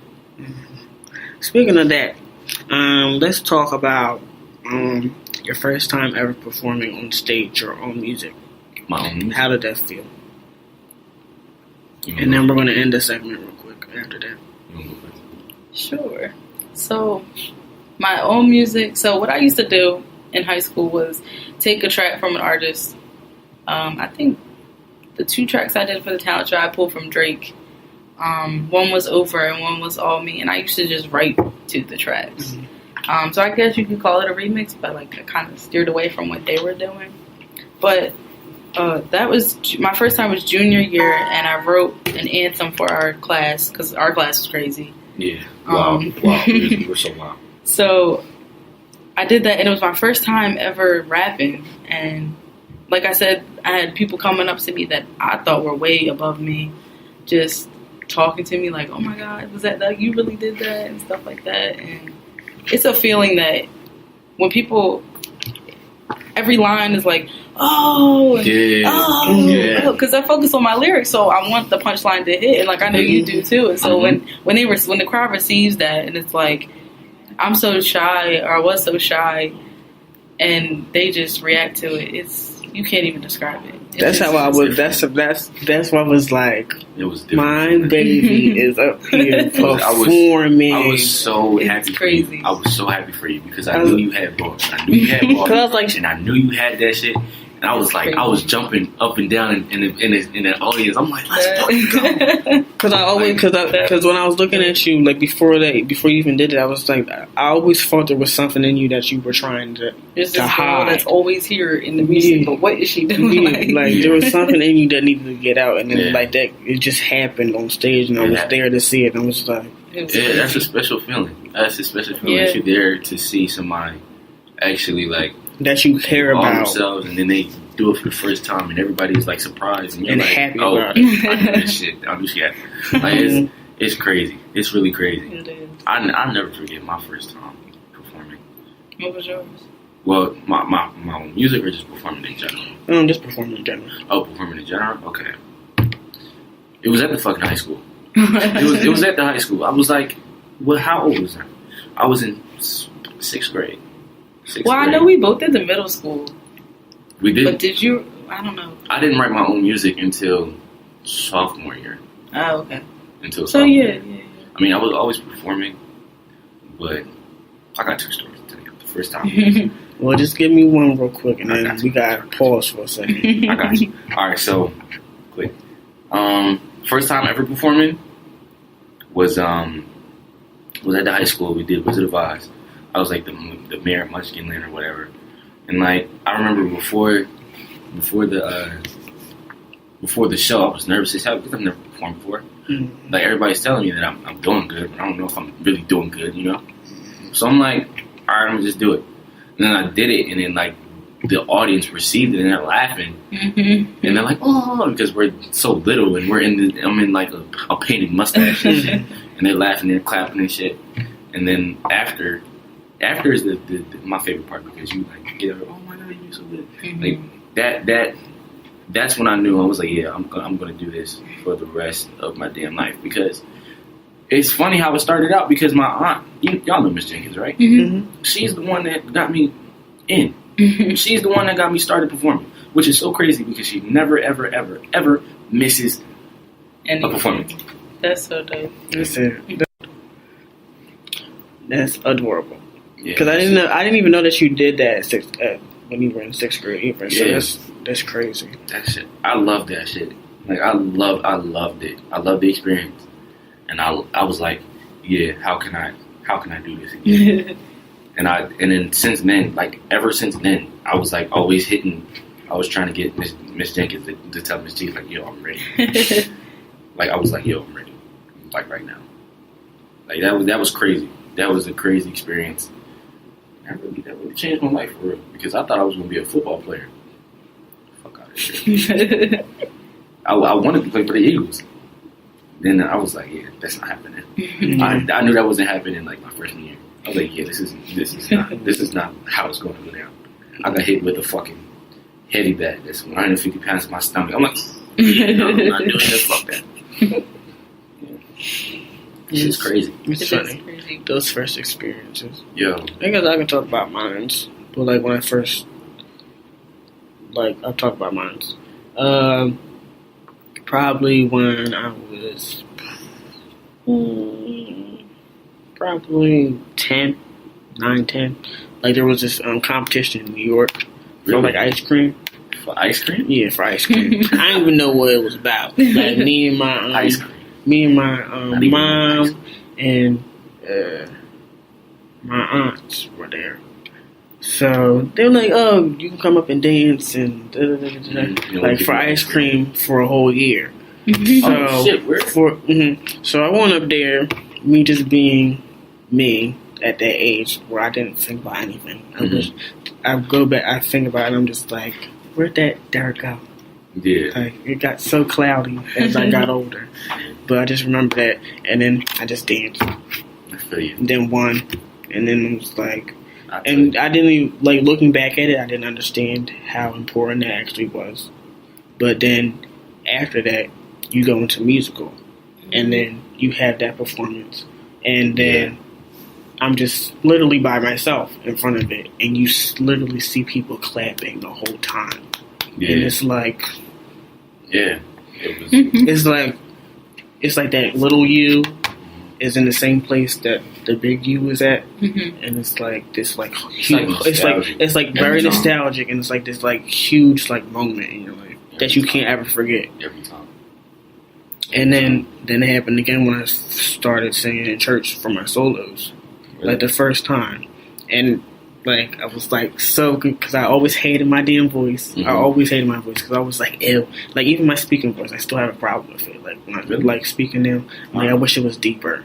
Like, when I'm sick, like, my voice gets a lot deeper, and, like, when I wake up, I'm like, this is where I want my voice to stay. This is where I want my voice to stay. So I don't have to deal with it. Higher. I wish my voice was higher. Bro, I wish I could sing some of the notes that some of these artists is doing now. I can. Like, because, like, and then speaking of, like, because I've always been able to sing, like, high, like, very high notes, like Mariah Carey notes. Like go up to those notes, but I always was scared because it's like a guy singing that. It's kind of weird. Fuck that. So then I did, like, I would sing, and then I would go from both like my lower register. I was starting to get more comfortable with like singing lower because before I always sung higher. So it's like that whole difference in like maintaining it, and then me singing high notes, and people like responded so well to it throughout the whole church. I was like, all right. Yo, all right, there's no need for me to not let this out. Just continue to go. Do you remember the first time you saw him? And like, you got a good reaction from it? Are you thinking of a specific time, or? I mean, I am. I just wanted to know if you were. I mean, I sang in church. I remember. Oh, you sang in church? Everybody sang in church with me. my goddamn. Not like in the choir or anything, but you know, like Sunday school, like they'll have to come up, but like you'll do Christmas presentations with the kids and stuff. And I remember the first time I had a solo, I just started crying.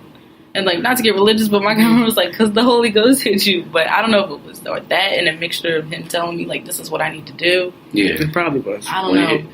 When it hits you, it hit. Yeah. It's like it's a special moment. Like I remember I remember the first time like I knew I had my voice. That shit hit like crazy. So I did this summer theater thing at over at our RCGC. Okay, yeah. When I was going into, so right after the 6th grade that summer, they put me in this little summer thing, and I was like, and I'm thinking, all right, I'm gonna be ensemble or something because this is my first time, like really getting into it, and it was a fun experience. I remember the first day they had us singing a song, and I got up and sung, and everybody was like, I'm like, y'all can't do that shit. Like y'all can't do that. That wasn't even the part where I really found my voice because I was always afraid to use it. Like I remember this like clean as day. So it was like 4 or 5 days before the actual show. I open up the show with me singing, and I can never hit the notes or whatever. And like the director, her name is Miss Barbie Sue. Real big lady, but she was like always yelling at me, louder, louder. Come on, I know you got it, louder. So I'm singing and I'm doing a movement, and like out of nowhere, like it just happened, and I started singing like crazy. Like I've never sung like that before, and to this day, everybody was like, to this day, I think about that, and I'm like, damn, she really got that shit out of me. Really, because she believed in me, and that's crazy. That's really crazy because after that, it was done. It was done. It was done. I'm like, yeah, I'm doing this shit. I'm doing this shit, bro. Oh my God, I wish I could see her and thank her. I wish I could see her. People will ask you, like, why music? Like, that's so risky to... Well, when my parents were asking me that, too. My dad was so scared. He didn't know what I was going to do. But then when I found a music industry program, he's like, all right. Because, because even when I went to college, it went back, after... I thought that I completely switched over and wasn't so self-confident, self-conscious of everything. But, I had to switch my major. Because at first, I was just going to do the business. I was like, let me just do business just so I have something to fall back on. Right? Because I didn't know about the music business industry over at Rowan. Because this was before it used to be GCC, guys. But it's now RCGC. So once that happened, I learned about it after I already got there. So then I found that out. And I was like, and then there was... there's a teacher there for theater, Mr. Beckley. We were in this class, and then they had a music club there, and it was I went in there, and it was just something about it was it was the music was calling me, and I was trying to stop it from calling me. It was just I would wake up in the middle of the night and be just wake up for no apparent reason. And it was once I said, all right, I want to go back to what I know is going to make me happy for the rest of my life, it was I could sleep well again. After really follow you. And then my parents were just so you really want to do this? And I was yeah. They were so how you going to do it? And I was well, I'm going into the industry program, so hopefully they'll help me figure it out. But this is what I'm doing now. The industry program right now is calling me now, but I don't have to keep it. That's a whole nother story. I didn't even know about it, but Mr. Spencer in the middle school, he's I don't know, this thing an uncle figure to me. I kind of look at him as, but I was in senior year, the beginning of senior year in high school, and we did I was in band, so we did the little concerts at the middle school. I remember when I was in band. Band was the days too. But after one of the concerts, I went up to him and I was just I need your help. I don't know what I'm doing with myself. I wanted to be a producer so bad, and I was what can I go to school to do? Where? I had no idea what to do. So he was all right, you're gonna come here for a day, and we'll figure it out. We stayed there for 2.5 hours just looking up schools, looking up programs, and then we I wanted to go away so bad. I did not want to stay. That was the same thing. I wanted to go. I wanted to go to Full Sail University. That's where I wanted to go, and he convinced me. He convinced me. He was like, "That's not it. That's not what you need to be doing." He was like, for some reason, he said it wasn't like legitimate. I guess like. It didn't look legit, right? Yeah. I got the email. Because my mom said that. My mom said the same thing. She was like, "This doesn't look like it's legit. Yeah, and he was like, don't trust this." But he went here, and we stumbled on the music industry program here, and I was like, "Well, I can't like say no. Like this is there for a reason." So yeah, I didn't even know about it. I wish I knew about it. Right, I wouldn't have known if he didn't scroll through the list and. I didn't even see because I ended up because it was new. Because I came in when it was first starting too. Lucky mother. So lucky. So lucky when it was first starting, so that was before all the stuff that you have like a whole list of stuff that you guys had to do. Mm-hmm. Like they're like the first class I think graduating with degrees in it, and we're the first class that they have the actual. List and curriculum, of what you have to do. And curriculum all together. That's great. So it was crazy. It was like, cause like last year, cause really like I'm probably gonna be like a super senior. I would be like a super senior. I would be considered a senior now, cause I went to for Camden County. I mean not Camden County, Gloucester County, and then 2 years here. So really, I should have been graduating by now.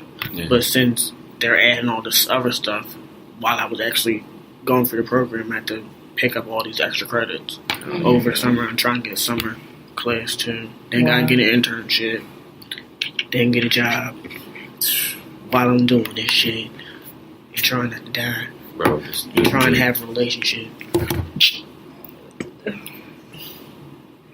Right now. You can just say. Okay. Well, Miss Mackenzie has to go somewhere, so we just want to end the conversation. I have an assignment for a class. They need me to go to a meeting and write about it. School board meeting. I don't want to go back over there. All right. So before you leave, just give them your social media. Yeah, and then where they can find your music real quick. Yeah, SoundCloud the link is like Ken's the Lyricist. Instagram, I'm getting used to that because I'm an old soul and I don't like social media, so I finally made one. Welcome to my life. Finally made one this year. That's Ken's the Lyricist also. And then, I don't know, my Snapchat is Ken's the Lyricist. Alright. So. Alright. And then the singles are... The single out right now is Pick One. I have My Nothing, a Christmas song I did with another artist. A very good song. Thank you. It's not really Christmas time, but, you know. Yeah.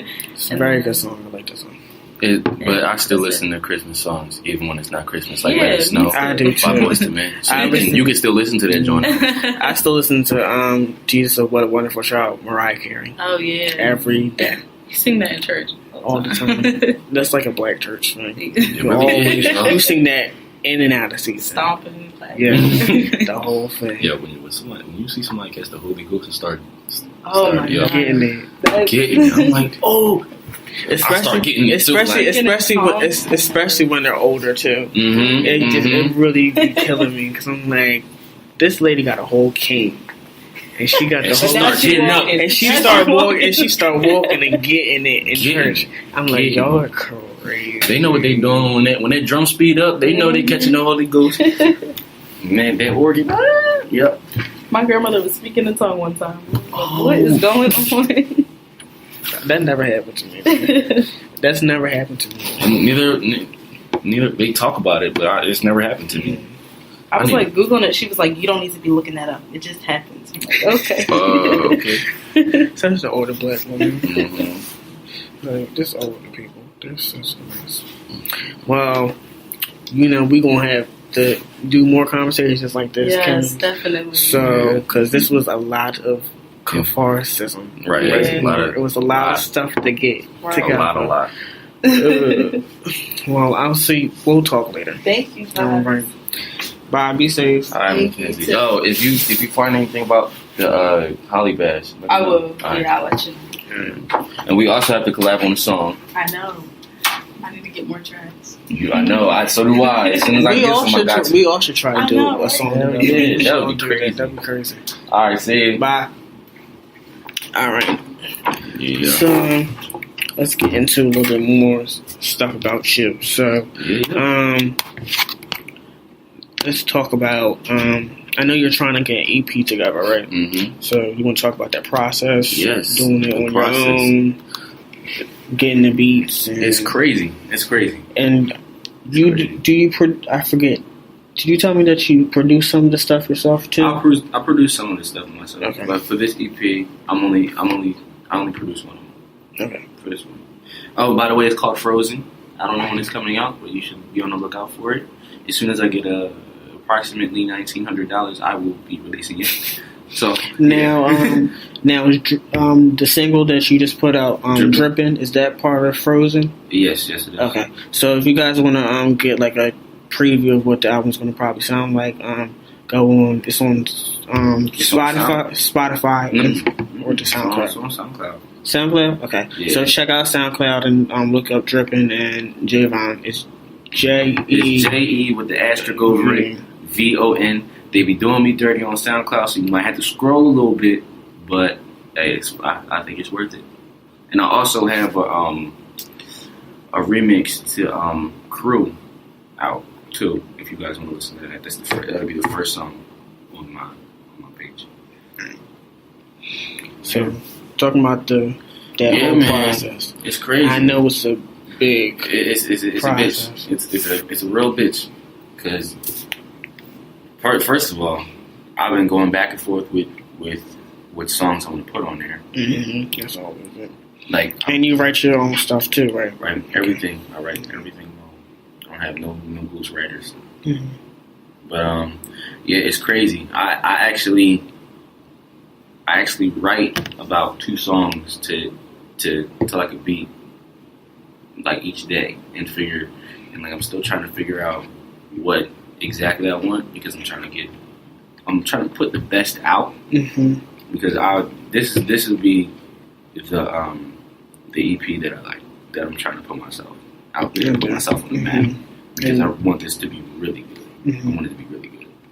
And one of the issues that I've been running into is how am I going to get people to listen to it? You know, because as you know, this music industry is cutthroat, and the audience is not going to care about you unless you're like a big name like Drake, you know? Like not too many people. And if you don't have a huge social following, exactly. That's not event. Which I have neither of those. I do not. I have 1,000 followers on Instagram, but whenever I put something up on Instagram about my music, this is like nobody clicks onto it, you know? And that's the start. You know, you got to trust the process. Trust the process of being especially a starving artist. If I had millions of dollars, this wouldn't be so hard, you know. But since I come from a family that doesn't have a lot of money, and especially I'm in college, you know, it's gonna take some time, but it'll be worth the wait.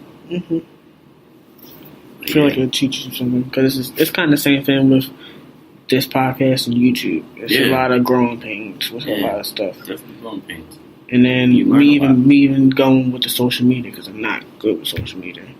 On my personal page, y'all probably will not only see me when I feel like I look cute in a picture and like something new happened. Like, I still ain't show y'all that I got another nose ring, and then I got a tattoo recently. I just got it. Oh, I like that. Yeah, I like that. It's from, I don't know if you ever saw Charmed. I've heard of it. It's like 3 witch sisters that were witches. And then like my it's like, this is it's a Celtic symbol, but it's like it's like for the Trinity. It has a lot of meanings. It's pretty much about balance, pretty much. That's what it's really about. Promotes balance and stuff like that. So it's like, I think of it as that. And then one of the phrases from it is like, the power of 3 will set you free, because it's like all about family, and family will always help you get through stuff. So it's kind of like that. So I like that message. Then it's like earth, water, that balance of energies and stuff like that. And then I look at it as myself, like the person I want to be, the person I can be, and the person I actually am. So I think of it like that in a circle too. So it means a lot to me. So I just got that. So I'm still trying to get used to having something on my damn arm. Real quick. Yeah. I've been thinking. I'm surprised I didn't cry. Because I really swore I was gonna cry. Did it hurt? It was.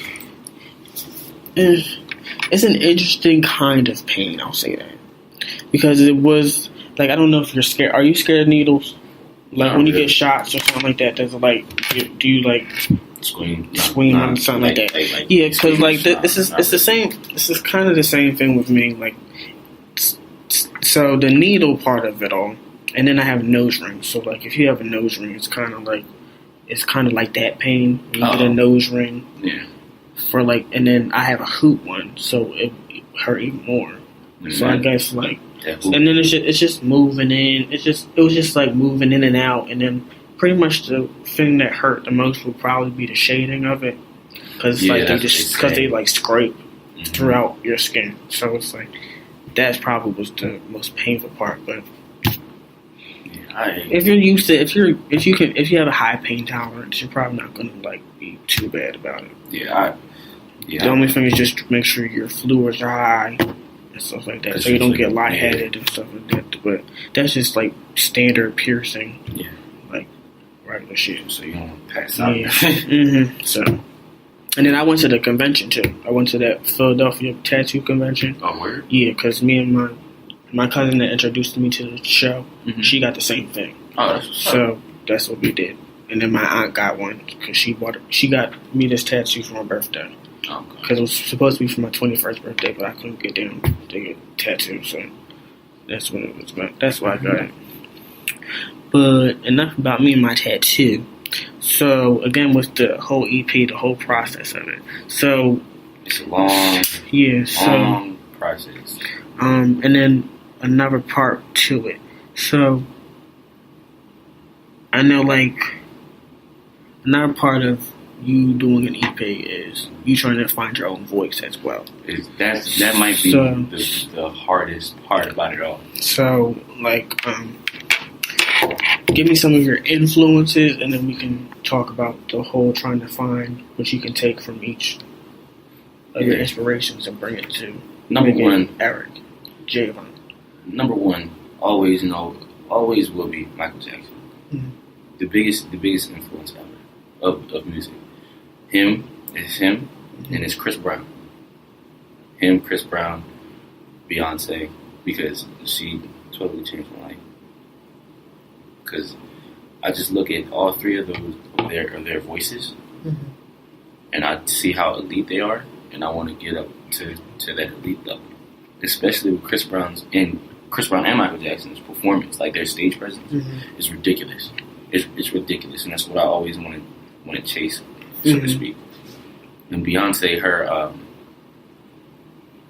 artistry, like the way that she carries herself as an artist, and the way, like, and her songs, like all of their songs, really, because if you think about it, you hear one of their songs almost every day. It's either Michael Jackson, Chris Brown, Beyonce. Bruno is starting to become influenced just because of his stage presence as well. I love his stage presence. I love what he did at the Grammys. I love what he did, and I love what he did on his tour. I didn't see his tour, but I looked it up on YouTube. So those are the main four because they're singers. Yeah. Rapping wise, I look at Kendrick. I look at Kendrick. Love Kendrick. Yeah, I love Kendrick. I have a lot of respect for him. I have a lot of respect for him too. Because he's one of those. Because he's not just a rapper. Because he can kill you with bars, and he also can be very creative. And that's what I really love about him. His creativity. Especially the Grammy performance. Yes, that Grammy performance was amazing. Very creative. I think that's probably my favorite rap performance I've seen in a very long time. Because I don't feel like, not to say that rappers don't put enough attention into the stage, but I feel like it's more. It's just a little bit too much walking around for me. I like a whole bunch of stuff being Going on stage, on. going on at the same time. You know who's good? You know who else was good with that? Kanye West. Mm-hmm. If you go to one of his shows, he always has something going on. He always has you entertained. Mm-hmm. You know, because it's easy though. Yeah. Because he actually researched like great performers of in the 1800s. He goes that deep into it. Mm-hmm. And that's another thing that I try to aim to be is obsessed with my craft. Because if you're not obsessed with it, you won't be great. Mm-hmm. I try to be. You know, but since you're in college, you know, it's not your life. You know, you got to do other stuff. But it's as much time as you can put in, you got to put it in. Yeah, because that's really how you get great at something. Putting time in, Mm-hmm. and you can tell which people in the industry put more work into what, and you can tell who's just doing it for the clout or just doing it because they make money off of it, not for the love of it. Mm-hmm. Because to be obsessed with something, you gotta love it too. Mm-hmm. So, yeah, Kendrick is a big one. J. Cole is another big one. Even though he's fell off a little bit because we haven't heard anything from him. But even that, Kendrick has more of when you look at it, because Kendrick's more of a major artist, because he has a major deal, definitely. And then J. Cole pretty much does all his own without any help. And also, I forgot about this one. I don't know how. The biggest name in music, Drake. He's definitely an influence because if you hear any artist today that raps and sings at the same time, they will sound like Drake in some way, shape, or form. Mm-hmm. Some way, shape, or form, they will sound like Drake. Yeah. And going in, he really made that comeback. So he really did. Because before that, you had like Missy Elliott, who was always singing. Missy Elliott was very good. You had Lauryn Hill, singer, rapper. You had a lot of people back in the day before. There was like a void until Drake came back. With rappers singing and rapping at the same time. And now it's like, that's what everybody does now. You know who I feel like is great too? You might not agree with me, but I like Travis Scott a lot too because he's very creative. If you think about it, I haven't listened because I haven't listened to a lot of Travis Scott. I went to Kendrick's. Just some songs that it hits me, and some songs I have to listen to a little bit. Yeah, I actually went to Kendrick's concert back in, I think it was August, maybe July, August, around that time. Mm-hmm. He performed at the Wells Fargo Center, and Travis Scott was there too. And he was very, very creative. I had a lot of energy. His energy was very pleasing because you don't know because you can put him in the category with the new age rappers. Yeah, you don't know what to expect, and then you see him, really putting it down on stage, and it's like, oh, I fuck with him now. I have more respect for him. So that too. Migos, you never talked about why you didn't like Migos. Oh well. Oh yeah, the thing. The thing. Was that the only reason why? And then that's one of the reasons. But it's the reason why it hit me is because it's been like a continuous thing with them. So it's kind of like so you think they're kind of homophobic? Yeah. So it's kind of like all right, and even that. It's hip hop, so you kind of expect that. So it's kind of a hard thing sometimes. Because you don't really see a lot of like pro LGBTQ. Yeah, you don't see a lot. So it's one of those mental things you got to do sometimes. Where it's just like you got black. They from Atlanta, so it's Atlanta and then it's the South. It's just a whole bunch of stuff. A whole bunch of bullshit. Yeah, basically. It was bullshit, but that's mostly. Any really social concept that has been put into a child's mind at the end of the day is pretty stupid at the end of the day. Because you look at racism, we come out as kids, you don't even know what it is until you get older and you see that there's a divide and then you have to pick. Like what Mackenzie was talking about, pick one. And then how we were like, pick one. Like I hang out with the boys or hang out with the girls. Yeah. It's hard to. I always felt when I hang out with the boys, I had to be something different than what I was, and I always felt like when I was with the girls, I could be who I really was. Mm-hmm. You know, because with boys, you gotta act a certain way, or they gonna look at you like you're crazy. I always felt like that. I always felt like I was a different type of dude. You know, and even just to talk about that, even in like the even after coming out, even in like the gay, like the LGBT, there's still like this whole thing with that. Like if you're not masculine enough, like you get like deemed like you're not treated well. Like if you're more feminine, they don't like you. Like, cause I was trying to talk to some guy, and then like, cause since I'm more quiet, like I usually stay in this like range of my voice. But like when I'm around my friends, it gets higher. So I'm just like, like just doing a whole bunch of extra shit. So he's like, so you really sound like that? So that turned him off. So that like turned him off from me. Wow. So like, first of all, so that was somebody's voice. He was like, so you were trying to sound more masculine on the phone than you actually are. So it's like one of those things. So it's like it's everywhere. It's like one of those things that we just have to get over with. It's just one of those things where you can't win. You can't win for losing, as they always say. It's one of those weird things. But so how would you say? What aspects from these artists do you think help you create your own sound and voice for the EP? Well, I know it's kind of a hard question. Yeah, it's a hard question, but I mean, I try to take a little bit of everybody that I said from and put it in, and implement it into my sound, but still having it be my own. If that makes sense. Yeah, because I can tell, like, from even like when it was in talent show, I saw when you performed. I can tell like the difference between how it was in high school and now. Like, you can tell there's like a difference. I've grown so much since then. High school, I look back at those performances and I'm just like, damn, I should have did this, I should have did that. Because you know, it comes from experience. Yeah. Like, you're not gonna get good at anything unless you experience. But what I take from Michael Jackson is just his performance. Same with Chris Brown. I saw Chris Brown. That was my first concert, and to this day, I was like, that's the best concert I've ever seen, because he was singing and dancing at the same time, what Michael does. He was engaging the crowd. That's a big thing when you perform, to engage the crowd. And he did a good job of that. And they both are themselves. You know, you think of Michael, he's just his own kind of guy. You think of Chris, he's his own kind of guy. And with Beyonce, you know, whenever she gets on the stage, it's over. It's over. It's over.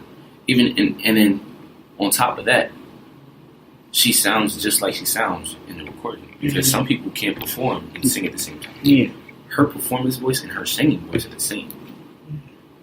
I want my voice to be that elite. And I try to implement that in my own songs. Just like, I don't want to sound too, I don't know how to describe it. Like, I want cause my sound, I always think about this. I don't want to be compared to a lot of people.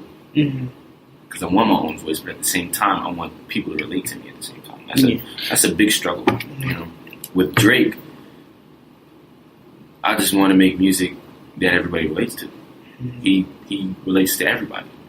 When you think about feelings, he can do that. When you think about when you want to listen to hard shit, he can do that too. Even though we all know that he doesn't come from him. He still has experiences. You know,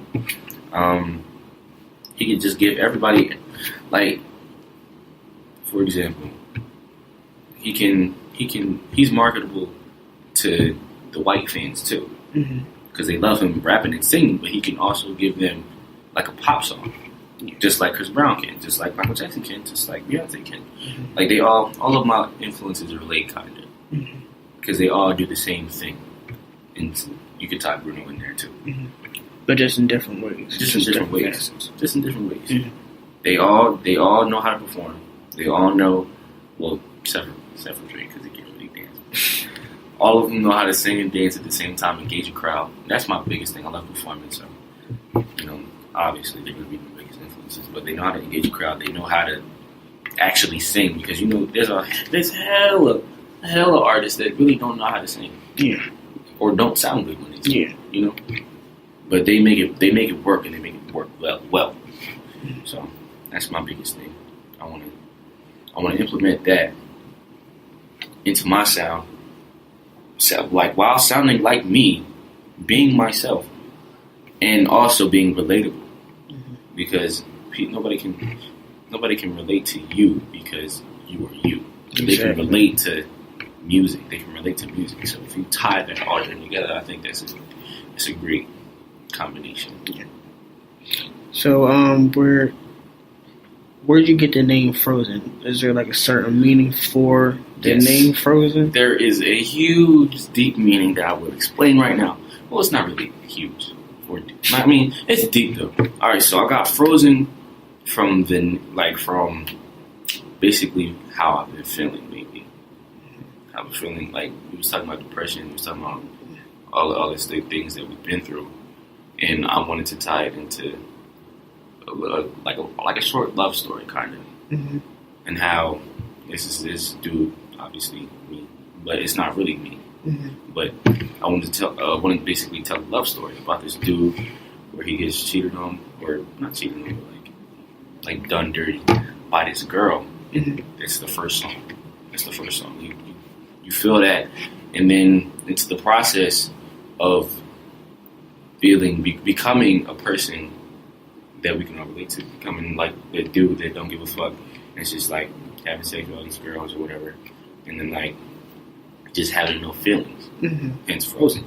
And then he meets a girl that changes all that.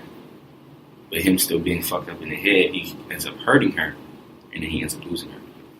So I wanted to like the whole point of the story basically is to never let somebody change you, and just no matter what people throw at you, what people like, what anybody, like how anybody hurts you, you never know, because you can let somebody go that can change your life, and you can, and I mean, love is love. You're gonna get hurt. You're gonna get hurt in love. You're gonna get hurt in love. So you might as well find the person that you're willing to get hurt by. And that's basically the point of it all. But the concept of it, like the whole aspect of it, is I'm taking you through a journey of this man's feelings, how he's feeling, and what he's feeling at the certain time, what's going on in his life, what this girl is doing, what he's doing to the girl. So yeah, that's basically the whole rundown. With the concept, and it speaks to society, like how we act now. Like because I know a lot of dudes that just like fuck over girls because they were hurt by some dude, or not some dude, by some girl, or maybe some dude. But yeah, like, and they how they act hard, and like they put on this hard shell so they don't, so they I went through it. Yeah, and that's another thing. I wanted to make it relatable, so everybody can feel what this guy's feeling, what this girl is feeling, because I know there's girls out there that have been hurt by so many dudes that they don't want to deal with anybody, and you'll feel that in this EP. I feel like this is needed, especially for our generation. Yeah. And generations below us, because I don't feel it. I feel like the reason why I love the '90s so much is because it was so diverse. It was. And it wasn't like everybody was competing for one spot. Yeah. It never felt like they were competing for one spot. Everybody had their own lane. You had Erykah Badu, Maxwell, and D'Angelo in one area. Then you had SWV, Escape, Destiny's Child. You had them there. Then you had Biggie, Tupac, Nas, and just you had the conscious rap, you had the gangster rap, you had all the different versions of rap. East Coast, West Coast shit. You had everything. You had a whole bunch of different lanes, and they all like were good. Yeah. Today it's kind of the same thing, but now everybody wants to sound like each other because I don't know, but that's the bit. But it's hard. It's hard. It's hard as an artist to find your own voice and have people care and enjoy what you bring to the table. Especially now when everything's single based. It's not about albums no more. Mm-hmm. It used to be albums. Like albums used to be like it used to be a big deal that album came out. Yeah, now it's just like, is the singles? Is that song on there? Because if not, I'm not listening to it. Mm-hmm. Me, I listen to a whole album because I want to hear a story. I want to hear like cohesiveness, basically. Mm-hmm. I just want. I don't know. I feel the same way. That's how I look at all the albums. And I still, even though there's not a lot of albums being like released like physically, whenever I can find one, I always get it. Because just opening it, just opening it makes a memory. Another thing I like to do is listen to all the great albums that have been in the past, so I can get influence for my EP. Like I probably listen to Thriller like held like over 100 times over the past few months, because like that's the most selling. Like that's one of the best selling albums in history. Mm-hmm. Like, and I'm trying to depict what he did to get that. Yeah. To get that title. That's kind of how I look at everything too. Like how you said, like you study Beyonce, Chris Brown, and Michael vocally and stuff like that. That's kind of how I am. Like Chris is probably one of mine too for the performance aspect of it. I got into Michael Jackson as well because obviously it's Michael Jackson. Yeah. Beyonce as well. But the people that really I always connected to were probably the ones that were a little bit more not as easy to market, like Erykah Badu. Erykah Badu was like a big influence on me. Yeah, she was. She's huge. Yeah. Even though she's huge, she's still not one of those people that's not like, respected as like not respected as an icon like she should be. Then you have then even though it's like Mariah Carey, even with Mariah Carey, there's always been like this thing like she's never. Nobody ever actually believed that she actually was somebody that could actually produce what she actually did, and she did all herself. She produced, like she had people to produce her stuff, but all the writing is her own. All those 18 singles that went number one, it's her. It's all her. Nobody else helped her with that. And it's her. It's her, especially and then for being a female, and then being a biracial female. Yeah, that's huge. And then she even has a song on one of her albums called Outside that talks exactly about what Mackenzie was talking about. Like, pick one. It's pretty much the same thing. And as a songwriter, I respect her. Yeah. I respect her, Smokey Robinson. Oh yeah. Babyface. Like the hell is Smokey Robinson. Babyface, like and like he wrote My Girl. Yeah. My Girl by The Temptation. Mm-hmm. It's like people like that I always try to study. I always try to study people that I respect. Yeah. And then I'm one of those like people that listen to the song and practice the runs. Yeah. Forever and ever and ever and ever and ever and ever. And you know who else isn't respected? But he has actually done a lot in the industry. And he's wrote a lot of songs. He's never like gotten credit for it. Neo. Oh yeah, Neo. There was just an interview. I was just watching an interview with him on Big Boy on YouTube. I love his The Year of the Gentleman album. That's probably one of my favorite albums ever. I remember going to school listening to that whole thing, front and back. That was probably that's actually one of the first albums I owned, next to Chris Brown's first one and Joel Santana. Joel Santana, I miss Joel. So he's crazy. So Dipset. All those old rappers, I miss all of them. I know, and it's not the same. It's not the same because you hear all these rappers talking about drugs and shit, and somebody just died off of that. Why are you still talking about it? Like that's serious. Again, what we were talking about before, escapism. Yeah, it's more about escapism. The whole reason why they're talking about, and it's been in music forever. It's not like it's new, but it's just so promoted and so everything's so saturated with it that you see it. And that's why people drink. That's why people smoke to escape, and that's what's so popular in in the society, like in our society today, is to escape things rather than dealing with it. And it's just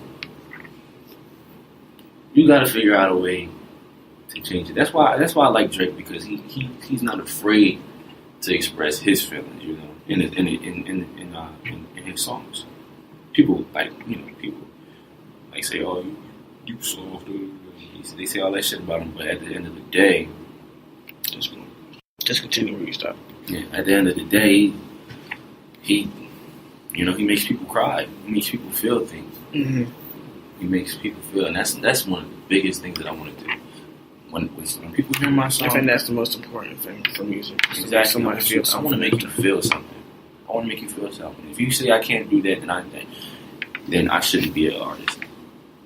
If I can't make you feel good, if I can't make you cry, if I can't make you, get up and dance, like then what am I doing? Mm-hmm.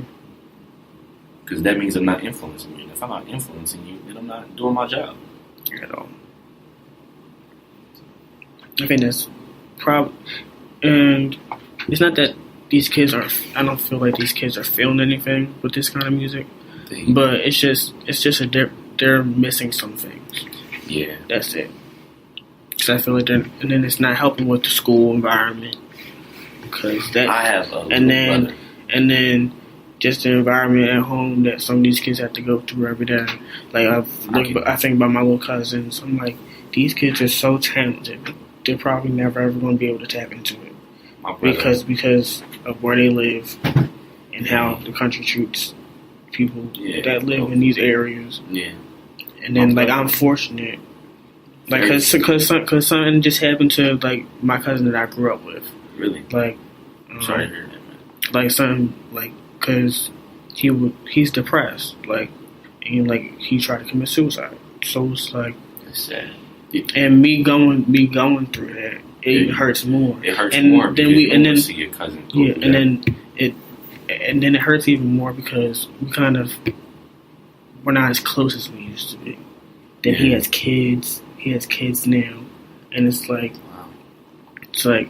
you got something to live for. And I know, and I know he's trying. The reason why he's so depressed about it is because he's trying to do something better for his kids than he had in his life. But it's like you can't. It's hard to get something for him. And then he's not. He has hair. He doesn't want to cut it off because it's more ethnic looking. Yeah.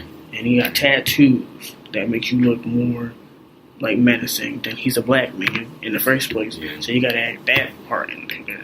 It's just tough. It's just tough. Like my little brother, he is going into high school next year. He's an awesome artist, but he's just some of the situations that's going on at home. He can't get past. Mm-hmm. You can feel it. Like as soon as I left for college, because I live here, I don't commute. I live here. It's like so I'm not there to help him out. To help him out, especially because he don't really have a father figure. Yeah. Like when he needs it. Yeah. He doesn't have somebody to talk to like he had me. So when I left, everything changed. Yeah. So it's like it's hard. It's hard for them. It's hard for these kids. And I think that that's why performing arts is important to me. It's very important. Because if I have it, if I had that shit, I don't know. I probably wouldn't be here. Exactly. To be honest. Exactly. Because in 8th grade, I was going to take myself out. 8th grade. And you 360, I think about that all the time. Whenever I think about musical, I think about all that. I'm like, all of the stuff that I never thought I would ever do in my life that would make me happy, the happiest I've ever been, I would never experience that if I just took myself out right then and there. Because I believed everything somebody else said about me. That's it. When you think about it, it's sad. It's really sad. And these kids deal with this every single day. They see people get murdered in front of them. Yeah, they go through some shit. Their parents are incarcerated or on drugs or something. And then they don't teach their kids to express their emotions at all. It's always to be strong. Some of them don't eat.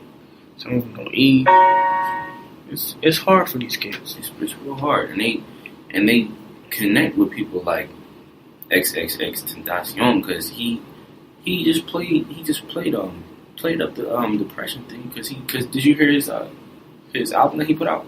No, I didn't hear. It's so emotional and it's so vulnerable, but you wouldn't think it would come from him because you heard that song that he first came out. Yeah. But he actually has songs expressing his feelings, and that's why they love him so much because he's actually making people feel something. And I don't know if he just did it because he knew it was going to sell, or if he's actually expressing that. Yeah, because I know some people in the industry just do stuff it just to make for money. the business, just for the business, aspect of it, which is sad because I feel like it's either or. They either fuck with the person that is giving you an escape, like drugs and playing up drugs, playing up gangs and shit, or they talking about feelings. There's no in between. Like that's why most of these kids fuck with the artists that they do. We were lucky. We were real lucky to have some of the influences we have. Yeah. We're super lucky. Oh, look at that. Yeah, she's coming in. She told me she wanted to talk. Hi, this is our friend who died. Where'd Mackenzie go? She had to leave. She had to leave. We were just talking about. Sorry, I didn't mean no problem. Yeah, can y'all kind of chill? Because it's a serious situation, like a serious conversation. Alright. We was talking about how so many how so many kids go through the shit that they go through, and they idolize these people. They give them an escape by like talking about drugs, talking about games and shit, and or they idolize the person that is like talking about feelings, like XX Tentacion, his album. Yeah. And that's where I just left off. He's such a bad guy. It's a shame because kids idolize these people and they're not even good people. Kids idolize them because a lot of the time.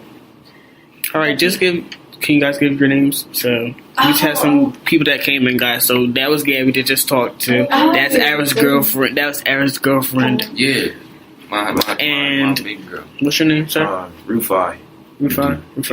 And what's your name? My name is Tiffany. And Tiffany here. So we just continue in the comment. Okay. This is just like friends, like family. Just like my family, so okay. So, back to like the whole idealization thing. Like, I feel like sometimes some kids feel so alone and like they can't, like a lot of times they don't have someone to go and talk to. Like, like thankfully some of us have some friends, but a lot of people who like are all like on the social media, like, and they like all that clout and stuff, they're just like, they don't have people to talk to, or like the people they talk to don't take them seriously enough, so then all they see is all this negativity from like, like XXXTentacion and all that, so they're thinking that's what, that's what you should do, that's who you should listen to, so then they get consumed in all of this, but it's because they don't have like someone to like properly guide them, or someone to tell them like, listen, that's not all you need to do, there's like better things in life, and they don't get to see the things in life that are good that they can be going for and reaching for. Instead they see all this negativity and they think that's all that's out there for them, so they want to be the best in the negativity and like be the hardest, or be like, they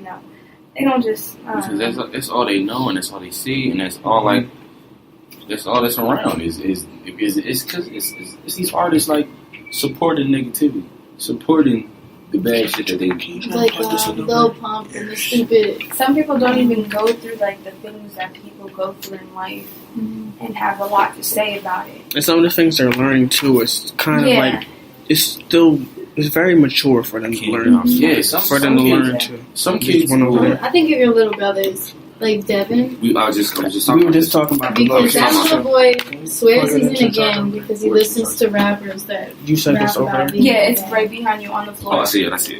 But yeah, because my brothers they listen to trash artists first of all. They talk about nothing but trash. We in here? Are they in here? They have like a personality. So let's just we're just gonna end it right here, guys. It's been a long conversation, and I gotta get my ass to class. So can you just give your social media, just give them some singles you want them to check out, and We can. Oh yeah, most definitely. My Instagram handle is jevon.ent, Javon Entertainment for short. My Twitter is at COLES_world3.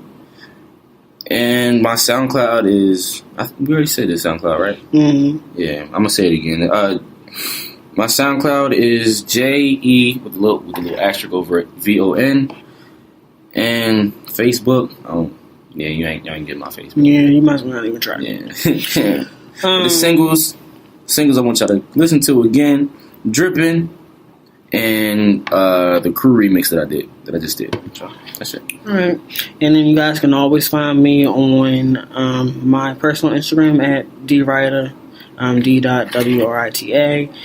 Then the Millennial Tones Podcast page. Just search Millennial Tones Podcast. On Instagram, you can follow me there with any suggestions, any songs you want me to listen to, and stuff like that. You can also catch me on YouTube with some reaction videos if you want to look at that. And I guess we'll see you guys next week. So have a nice day, guys.